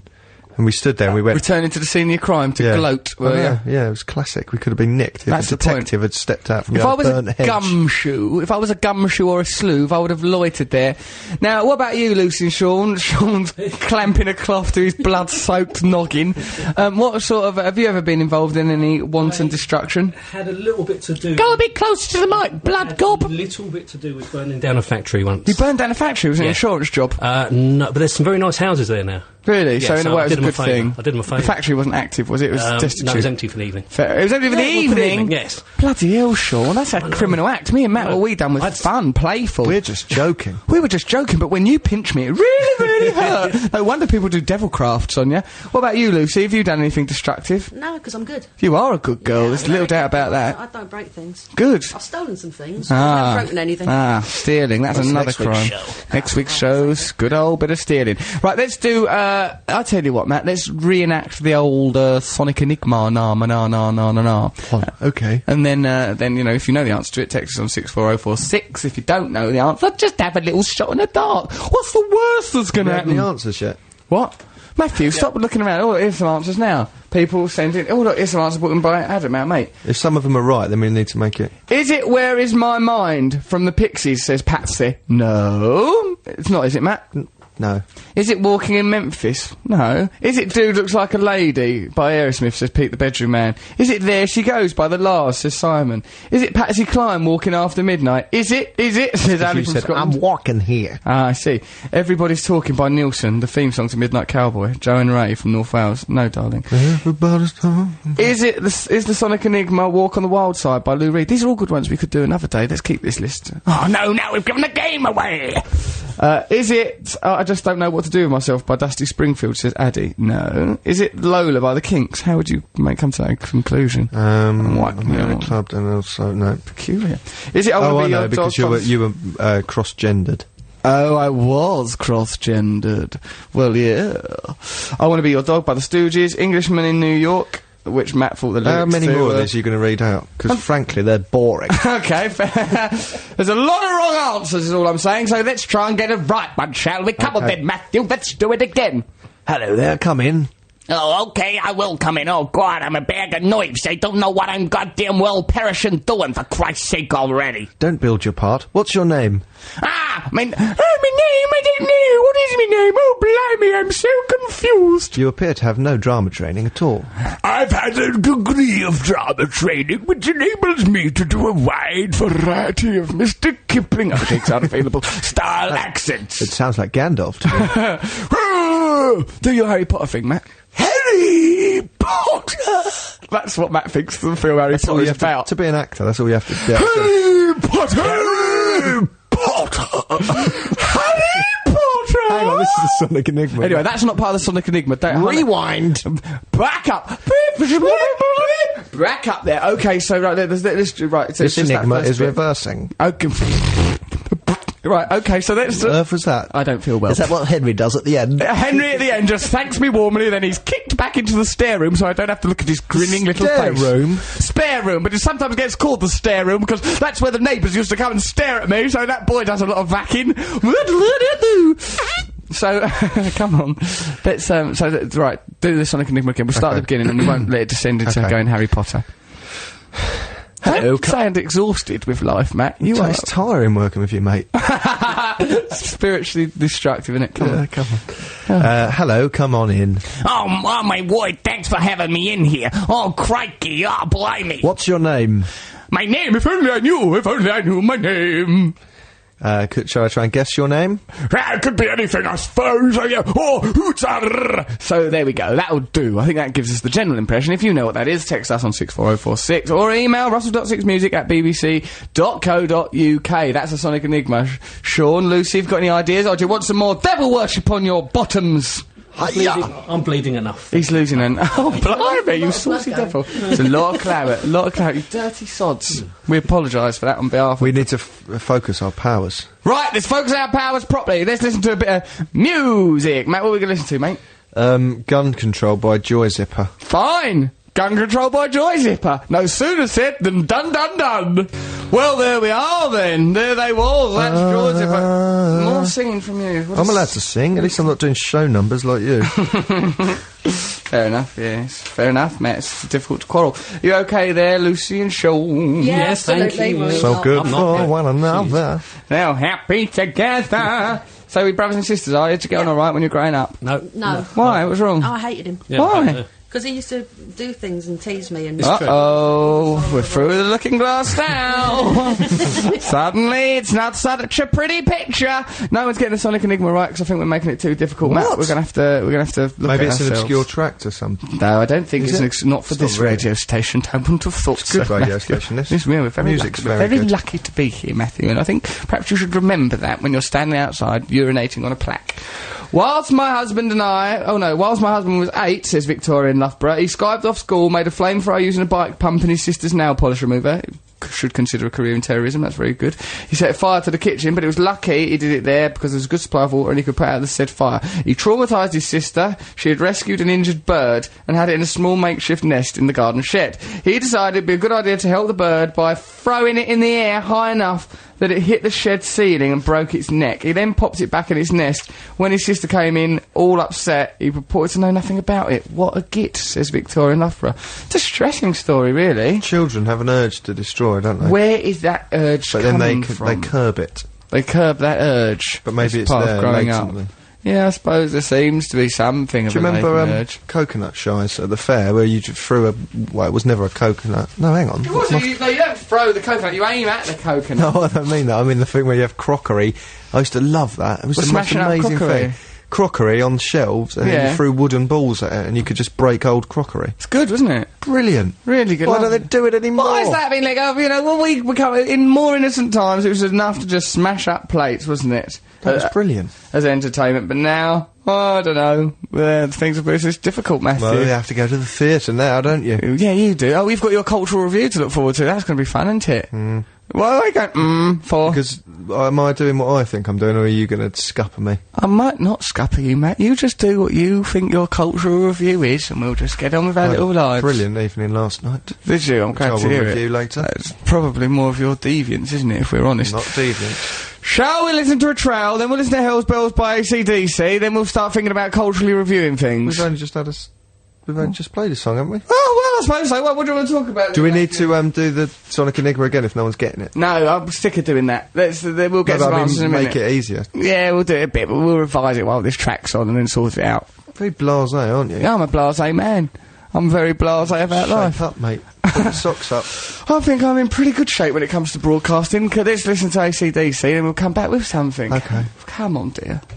both by sea, but all they see, because we're incorporating sort of a bit more devil worship into the show. We like to Satanic. incorporate Satan. If Satan can be included, it's only to the show's benefit. Sounds like, What does it sound like, Matthew? Cyril Snare. Seriously? No. That's the pigs. Cedric Snare is the one who goes, Oh, Mr. Steer. Because this is a real broad cultural reference point. A cartoon that used to be on Going Live for a period of about 18 months in our childhood. Even G, who is about our age, is looking on with baffled disgust, quite frankly. But then he is a man, when I said, do you want us to play a track, responded, Uptown Girl by Billy Joel. That was his response. And he thrust his fist into the air as if to suggest that is somehow affiliated with Black Power. Billy Joel is not an icon of Black Power, G. If anything, he was racist. He's not racist! He was a nice bloke, I like him. Now, He's not dead. Why do you think everyone's dead? You talk about people in the wrong tenses. do I? It's 'cause You I go, don't- he was a great bloke. he was a lovely fellow, and I think it's a bloody shame. Billy Joel had a joint funeral with Tony Hart. Earlier. We to lost the- them both. But we saved a lot of money on coffins.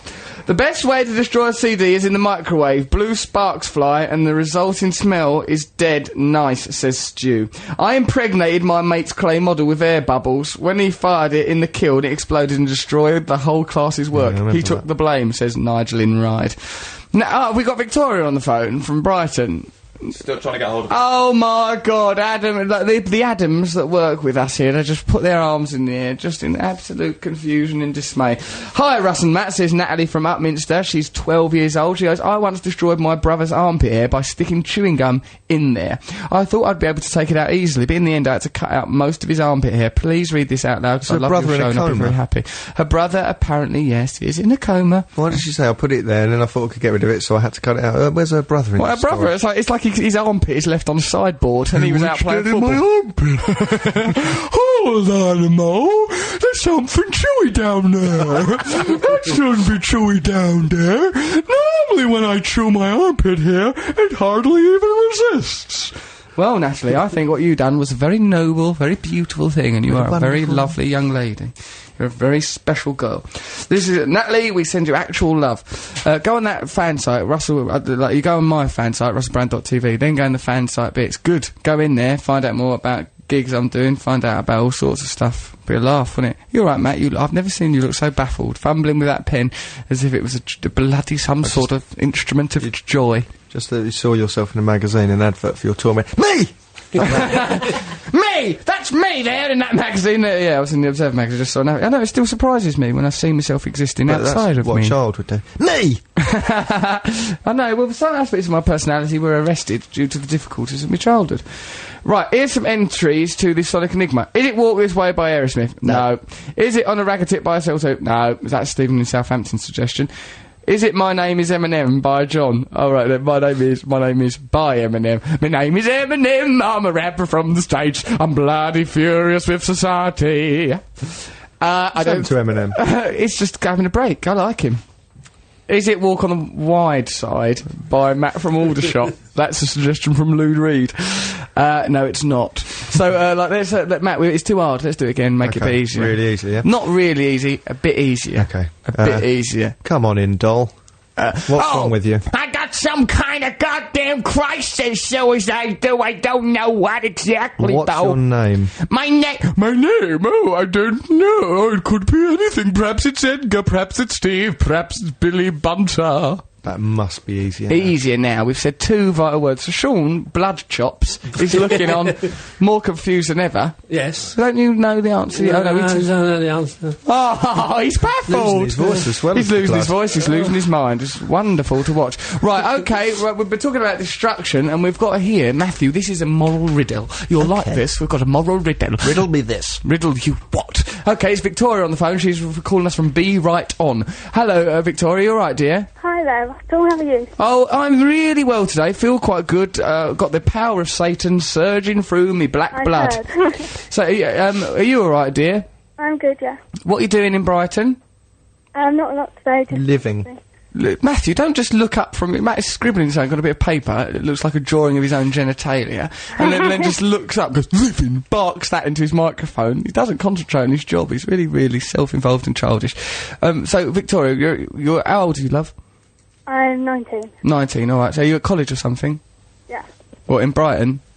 Yeah, in Brighton, yeah. Yeah, in Brighton. Why, now Victoria, you'll forgive me for saying you sound a little bit listless and jaded. You're only 19 years old. Why is that? Are you a bit tired? No, not really. Well, I mean... I'm just like that.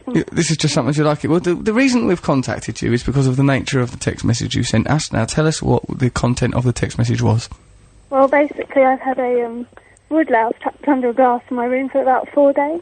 Right, and you're wondering what to do. 4 days? Is it all right?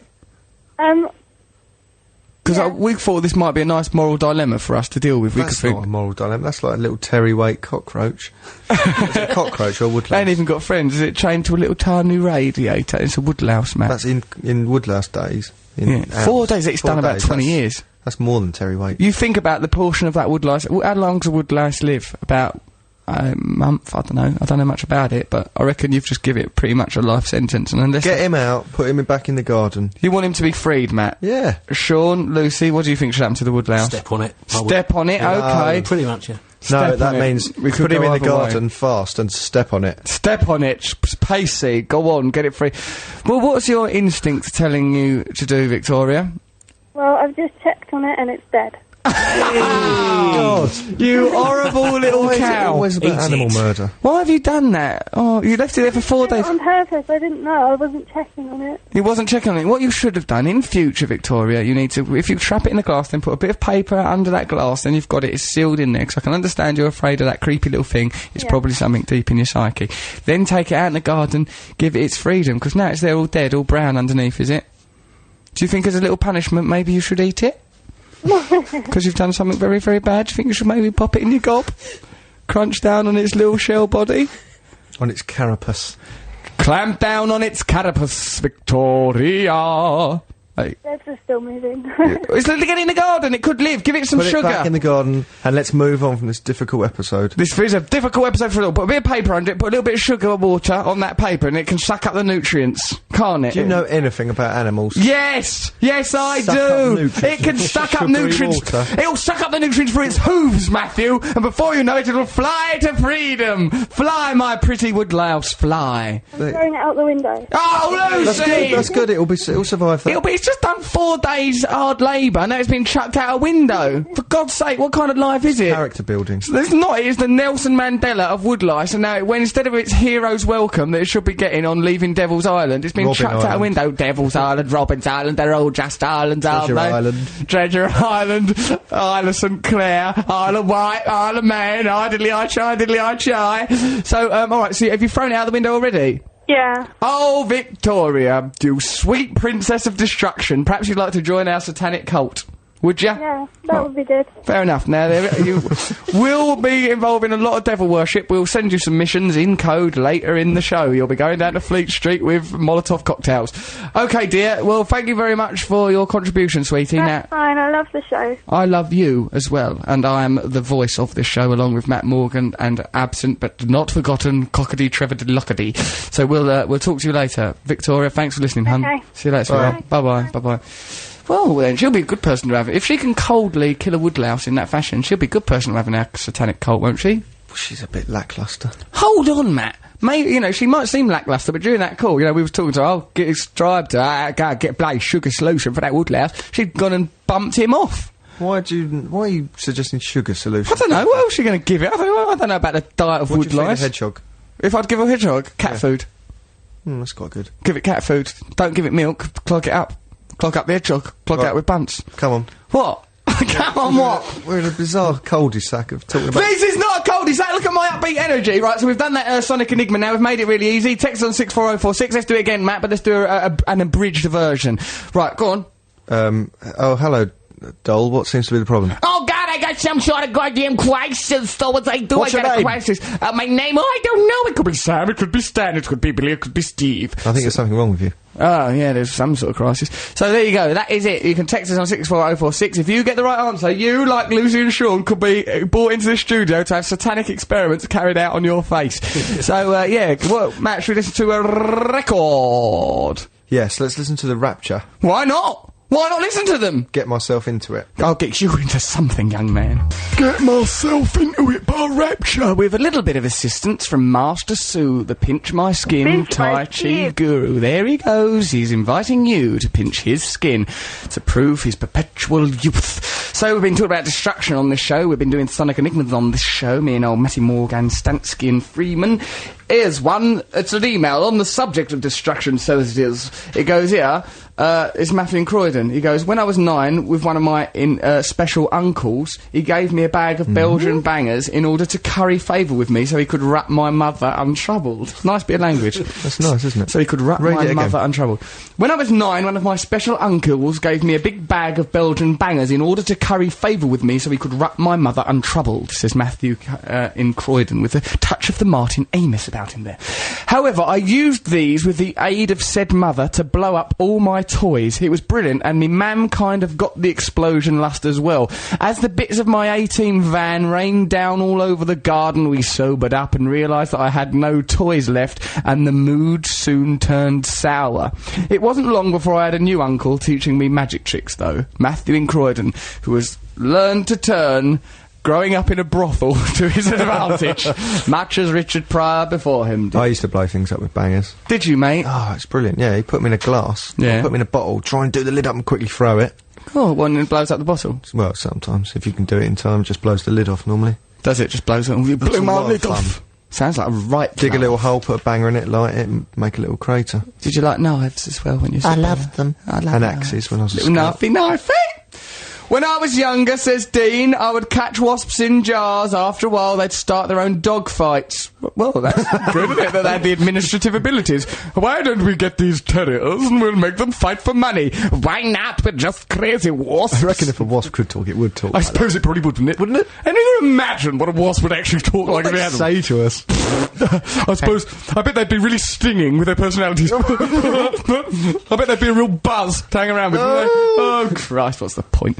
Dear Russ, as a boy, me and a mate used to put another mate's pet mice in a biscuit tin and put it on the hob and Don't listen help to him. them. They can't read that out. That's awful. Listen to them bang their heads No, on the stop it. Stop it. as the lid got hot. Oh, my Tony! And then at the end it says, that's a joke. I was only joking there. I then grew up to become Fred West. Don't always mention... I can't help mentioning Fred West. Do you know we have a right? caller on the line and we've got to go to the old... Newsy poos in a bit, so let's Yeah. get the let's get this caller Sonic on the line. It's Enigma. Lucy. Is it a winner?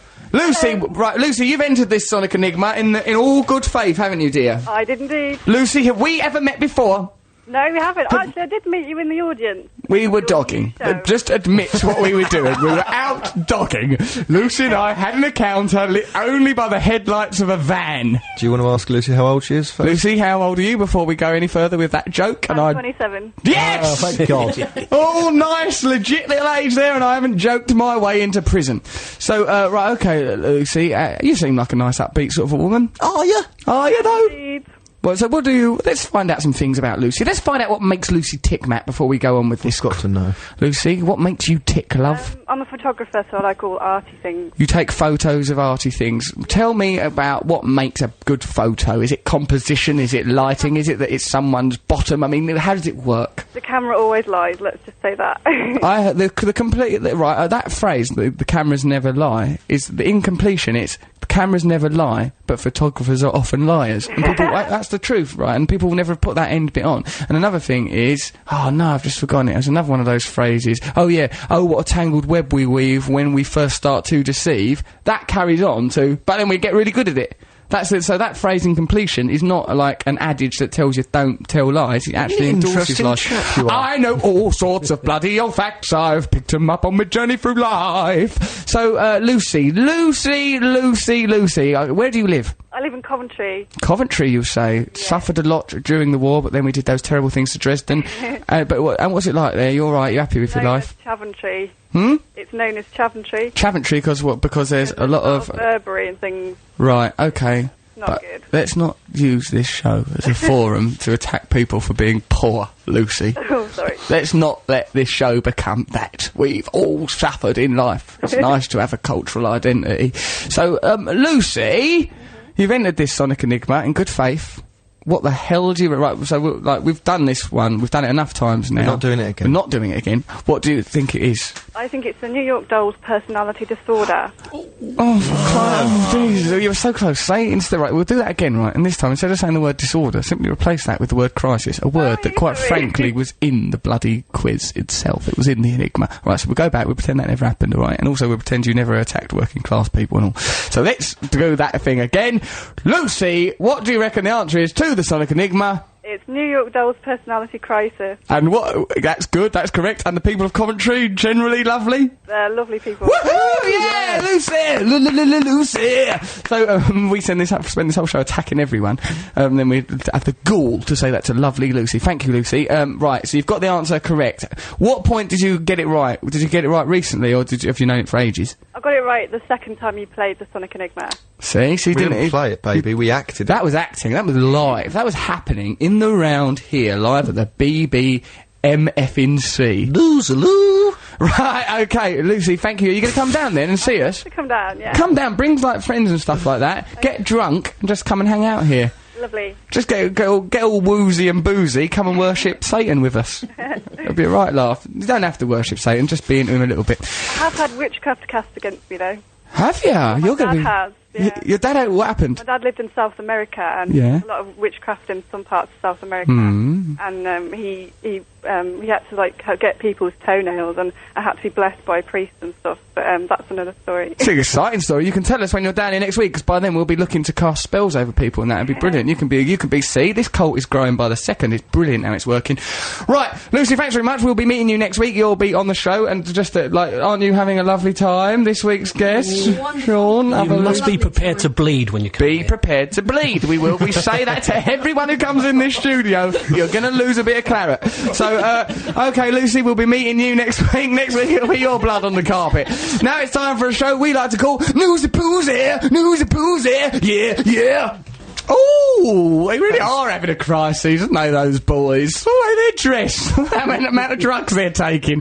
Let Malcolm McLaren manage them. Oh, fucking... Oh, crikey. Oh, my Lord, it's happened. Right, okay, now we're having a serious moment. I apologise for that. If you are a person that disapproves of that language, I apologise to you. I'd also like to apologise You'd for... also like to apologise for saying Malcolm McLaren managed the New York Dolls. He didn't. I think he did. I think he got them to dress in red. I thought he went to New York, saw them. No, got to dress in red. Did he? Them, yeah, tried to make them more communist. Now, listen, Matthew, Well, we've also got to apologise for something else. Skirted around the issue of your blasphemy. Now, what was this thing you done just then? Matthew, you might have noticed during the news, Master Sue burst into the studio of his own accord and shouted, "Pinch my skin." Now, we're obviously the person that introduced him to the world of media, so in a way we're responsible. Yeah. Matt, actually, it was He Matt. looks guilty now, and he's... He said, "Master Sue, what would you like to say? Master Sue, you've done a terrible thing. What would you like to say by way of a..." Oh, he doesn't even regret it! You've undermined the integrity of the news! Julie's coming here from Music Week and told us off, quite rightly. I respect Julie, not least because she smells bloody gorgeous. She does. She smells delightful. It's perfected me. Things like that gets right into your bloody limbic system. That's the ancient part of the brain, unevolved since we were lizards, and gets you right in the ghoulies. But what we done by playing Pinch My Skin in the news was naughty. It was bad. It was But we did wait till it was the music news, because Adam goes, "Don't do it when it's talking about the Pope," whatever it said about the Pope. Adam goes, Adam said nothing. He goes, "Them suckers over at the news, they won't have the..." Adam's our producer at Six Music. He goes, "They won't have the balls to do it." Then he got out his own balls to demonstrate. He goes, "I ain't got a lovely set of these." Then he pulled them tight. Pulled the skin really taut. Squashed them together, and the nuts were like out the top, like a bunch of flowers. Like a bunch of flowers oozing out of his fist. And goes, "If anyone comes and complains, they're going to get a bunch of skin and nuts." And then, when someone did come to complain, he hid under the desk. Hid under the desk, crying and scratching frantically at his own genitals. I'll get in trouble. I'll get in trouble. I've done wrong. Then, Master Sue, what do you say in... You should apologise to the news. Come on. I'm sorry. Master Sue, do you find me attractive on any level? Every level. You lovely, lovely little man. Let's have a look at what you've got down your little trouser lops. Look at it. Oh, that's lovely. Do you mind if I touch you? I've got to get out now. Oh, God. You certainly are a mighty Tai Chi master. Got an update here from Victoria, the Woodlouse girl in Brighton. Remember, we had her on the phone. She had woodlice trapped under a Woodlouse cup. Woodlouse news. Pinch my skin! See, how would you like it if the news came under there and said, oh, the Pope feels sick or something? Yeah, I mean, it really brass you off, wouldn't it? I wouldn't mind at all. No, I wouldn't care either. Who gives a monkeys about anything? We'll all be dead soon. We're all just dust waiting to happen. Hello again, Victoria, the Woodlouse girl says. She goes, she goes, here's an update on the Woodlouse situation. It landed on the patio and then, ellipses, ... my cat ate it. Lie. Seriously. She wouldn't be able to see it. She then from goes, up there. seriously, he did. He's very greedy. Then a kiss. I believe her. All right, Matt, you want to go through life being cynical, yeah? You go through life being cynical. But don't blame me when you end up lonely and bitter in an old folks home with your own poop over your legs because even the nurses won't talk to you because you're so bloody cynical. What a lovely image.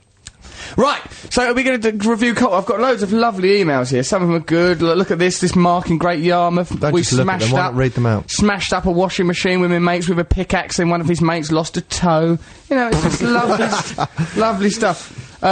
This is some things, a poem for you. Oh, look, someone else has had the gall to write a poem, gee. Windows, careers, tabloid newspapers, Russell and Matt practice their satanic verse vodka before showtime. The blood-drenched mime, but swearing on air is just crossing the line. Oh, well done, that's reactive. Henry the Hoover rejects Russell. Actually, this might undermine G's poem, so we won't read it in case there's some of the same themes. You've got our own poet laureate. So, I doubt it. Whoa!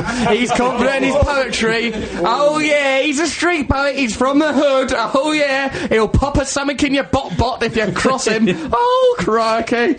I just saw a bit of footage the other day of Tupac Shakur, who I'm renewed my obsession with. Him going like saying, "Oh, do you think you're a very good role model for kids?" He goes, "I'm 21 years old." He goes, "Look at that phrase, role model. Role model. Both those words indicate things that are false. Role is something you play, model is something that is constructed. I ain't got no obligation to be a constructed thing. F off. I'm doing what any of my 21-year-old would do." I thought, bloody hell, he's only 21 when he's saying that. He's clever.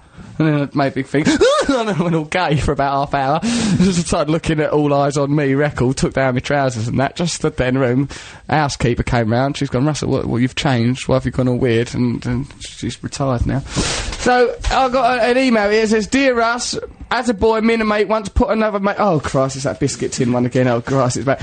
"I once took pity," says Jane Byrne, "on a small blackbird who had fallen from his nest. I kept him in a shoebox and fed it Weetabix through a syringe. My brother one day took it upon himself to kill the blackbird using one of my dad's dumbbells. I was distraught. So as a way of apologising, my brother bought me a blackbird carved from wood. This reminded me of Flappy, the saved blackbird, and only upset me more. I still have the carved blackbird. It reminds me of the inevitability of death and the fragile nature of life. A valuable lesson," says Jason Byrne in Plymouth. "You're a funny..." Then open brackets, "You're a funny man, Russell. ... And you're a bit odd, aren't you, Matt? ... What? Well, Actually, Matt, that's what viewers are saying. Listeners. Turn your phone off, Russell. Trevor Lock, turn that off. A private number could only mean one. That might be Noel. Could be Noel. Don't try and make yourself sound much more interesting than you are. Hello? No, someone asking for John. Wrong number. Not only is it not Noel Gallagher, it's not even someone for me. Hello, is that John? I mean, that could have gone Russell, anywhere. why don't you submit you use a pseudonym, John? Yeah, and you wear a raincoat, don't you? And you go around London streets, meeting people, handing out business cards. Hello, to girls. I'm John. If you'd like to form a friendship with a man who's got chewed up custard creams in his pockets, you've come to the right place. Crunch, crunch, chew, chew, spit, spit tomorrow. So hungry. Why? Because I've mentioned biscuits and spitting. You little freak. You little delicious pervert. Right, so come on in, do your cultural review then, Matt. Matt Morgan's cultural review. I'll improvise a bloody jingle for actually, it. You don't need to, because we've got your beatboxing from last week. Let's hear it. It's quite good. Come on in. God, that's good, isn't it? I've got so much talent, no wonder I'm deeply mentally unhappy and ill and alone. So I'm just isolated by my skill as a beatboxer. Stop making people feel sorry for you. I will not stop people pitying me. Pity is a very valuable emotion. Go on then, mate. So, now it's time for Matt's cultural review, everyone. Yeah! Well, he's going to review culture. Pinch it. Pinch the skin real good, baby. Okay. News or no news, yeah. Last night I went to medium rare. Yeah, so what? How dare you? Put your breasts Take a look away. at these guys. They're medium rare. Yeah, what happened at medium rare? Look at him looking down his bit of paper. I went to look at his notes earlier, and he just had a glum king. He'd just drawn a picture of a glum king, just sat. It's quite good. It's like a little potato king with a line. Once again, my cultural review. Come on, let's hear driven your... into the ground. You drive it, you Unfold start in your the arms. gutter. That's the wrong attitude. It's not very welcoming. The feng shui is terrible. I'll tell you why, it's because I find your cultural reviews mainly unhelpful. I've In never recent gone, I'm going to years- go to that event as a result of In Matt. recent years, there's been a welcome... I don't know if you know this, Russ, but there's been a welcome revival of written this? Have you interest in scripted variety it? as a theatrical form. And Medium Rare offers a What fresh is take this? on the old-fashioned variety You're show. reading their combining propaganda. burlesque and comedy, film, cabaret, music and magic. I went to this thing last night in Hyde Park Yeah. in a tent. Right, fair enough, that don't What's surprise happened me. in that That's tent? called cottaging, Matt. That's not a cultural review. Very No, nearly destroyed no, some of this country's greatest pop stars. I went along and I had dinner, Yes. wine, and then a show started. Who did you go with? A girl, I suppose? Oh, Perfect. yes. You suppose... From an agency. Matt, you- Very expensive. Matt uses... Negotiations weren't fully complete when I met her, and so I didn't get anything. You got nothing from the experience. Matt uses his cultural review as a way of enticing women into what people can only really truthfully describe as his hateful lair. A room when I was around his house the other day and someone was kind of pick me up. He goes, "Don't let her in here. I don't want people to see how I live." That's what he actually said. Didn't. I don't want people to see how I I live. was joking. You were sat in the midst of porn and discarded dinners. What an Weren't ya? idiot. Come on. Porn in my bedroom, mate. Right, yeah, so I went to this thing, it was actually very good. Great. There was a show, little different things. There's that bloke who does mine there, who's brilliant. Tell us his name, what's 'cause I his like name? him. Johan Lipowitz. Yeah, he's out of the Apollo, man. He's brilliant. If I had to describe him as anything, I'd say he's a black-haired genius who interprets Stop classic using their pop songs. propaganda. Why are you using their propaganda for your It's cultural review? ready-made. You idiot. You might as well just read out something out of a newspaper. Right, and there's skating willers. There's a couple who do roller skating. He spins her around. She goes right over the audience. It's amazing, honestly. This bloke called Matt something curates this and fight. Can you stop doing that? What? Going, yeah. Not even at the right times. I'll tell you why. Shut up. Because the review I'm more interested in is the mechanical female sex part you took home after a shoot and had it off with. Yeah, because you told me to. I didn't. Right, what it was, we did this. So is that the end of our filming. review? Yeah, actually, go to that thing if you Can want I to see just the say thing in the a park. skating willers were very good. Let's review Johan the Lipowitz was mechanical brilliant. lady part that you took home, made out of flesh-coloured latex, and had it off with. I'm not ashamed of that. No, not I did it as an experiment, which you goaded Comparatively. me into. And let's just add a little bit of information to this. Yeah, shall come on. we? We're out on a shoot in a pie and mash shop in Bethnal Green, right? We're using this prop a that'll be rubber- in our a show. latex, Russell Brand's got what, issues. can we call it a vagina? We have. We have done. A Vagina, latex it's a medical vagina, word. but they bought two because they said, which one do you want to use? He said that one. And I said, I'm going to take that home and have sex with it for a joke. And then Russell goes, go on, do it. And then you can review it on the radio show. You said you would culturally review it, and I Let's said, not change one bicker and letter, argue cultural about review. who It's made like- who have sex with some latex. Like, I can't force you to have sex with a latex vagina No, I've in the always wondered privacy what of it was your own like. home. Like What was it like? Because this culturally review, hey, you've done it, let's culturally review it. Well, it started off a bit too Be careful, cold. because this, this is rude. Yeah, it is And we're on the rude, BBC, but so just careful with the language. Well, can I just say that I was told by Russell, he said, use protection, because I want to have a go next. So, let's just throw that out there, shall we, Brandy? Matthew, I think you should use protection anyway, because I don't want you having some mechanical bastard child. I don't know how you think I'll things end up work. looking after. So did you use protection? Yes. You liar! You looked to the side there. You had I was unprotected thinking sex about- with a I mechanical, did not. I'm not an mechanical animal. sex aid. You dirty little monkey. No, I wore prophylactic, wore and prophy- I had a glass of wine, and I went upstairs. Did you give it a drink? Did you even have the decency to take it out for dinner? What on earth do you think I Stick am? Kentucky Fried Chicken with your mechanised woman sex part. We went round sticking a London. drumstick in it. We went round London in a carriage. Bargain bucket. Matthew's silly got man. his own Right, okay, bargain when are you bucket. gonna- it's all right. He takes it home and gives it one, and then he bloody well. Oh, come on. Oh, dear. Hey, now. Yes, I had sex with a sex toy. But, am I wrong? In this saying- topsy-turvy world, who's to say what's wrong? That's going on in the Middle East, and a man goes home And with a pope doing whatnot, and people obviously putting this is pinch all my skin in a the comedic news. construct. It's not a comedic construct, it's something that Matthew What did you Morgan nearly say? actually done. What did I nearly say? Nearly. What did I nearly say? Oh, he doesn't even know. Move on. Did I nearly say a sex word? Don't worry. Just move Okay, on. so anyway, Matt, so you liked it then? It was good, actually. Would you do it again? No. Shall I do it? Yes. Can't be worse than Henry the Hoover, can it, in all honesty? At least it's been designed once for it warms up, it's all right. Do you have to warm it with your own body cold, heat? it's cold, isn't Steamy windows exuding body heat. It's a bit silly, and I was sort of doing it half. Did you? half You degree. liar! I bet you totally got into it. I bet you grimaced and gnarled. Yeah. Oh, yeah, come in, darling. Give us a cuddle.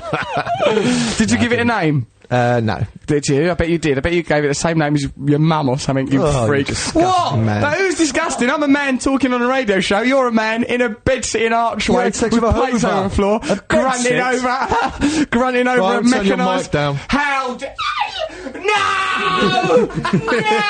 No! Which one's your mic? They're all my mics. Damn the buttons! You've been doing this job about 6 months. You don't even know how the buttons work. God knows we were like without a mechanised sex part. So when you- I bet you probably ended up going up the... Russell.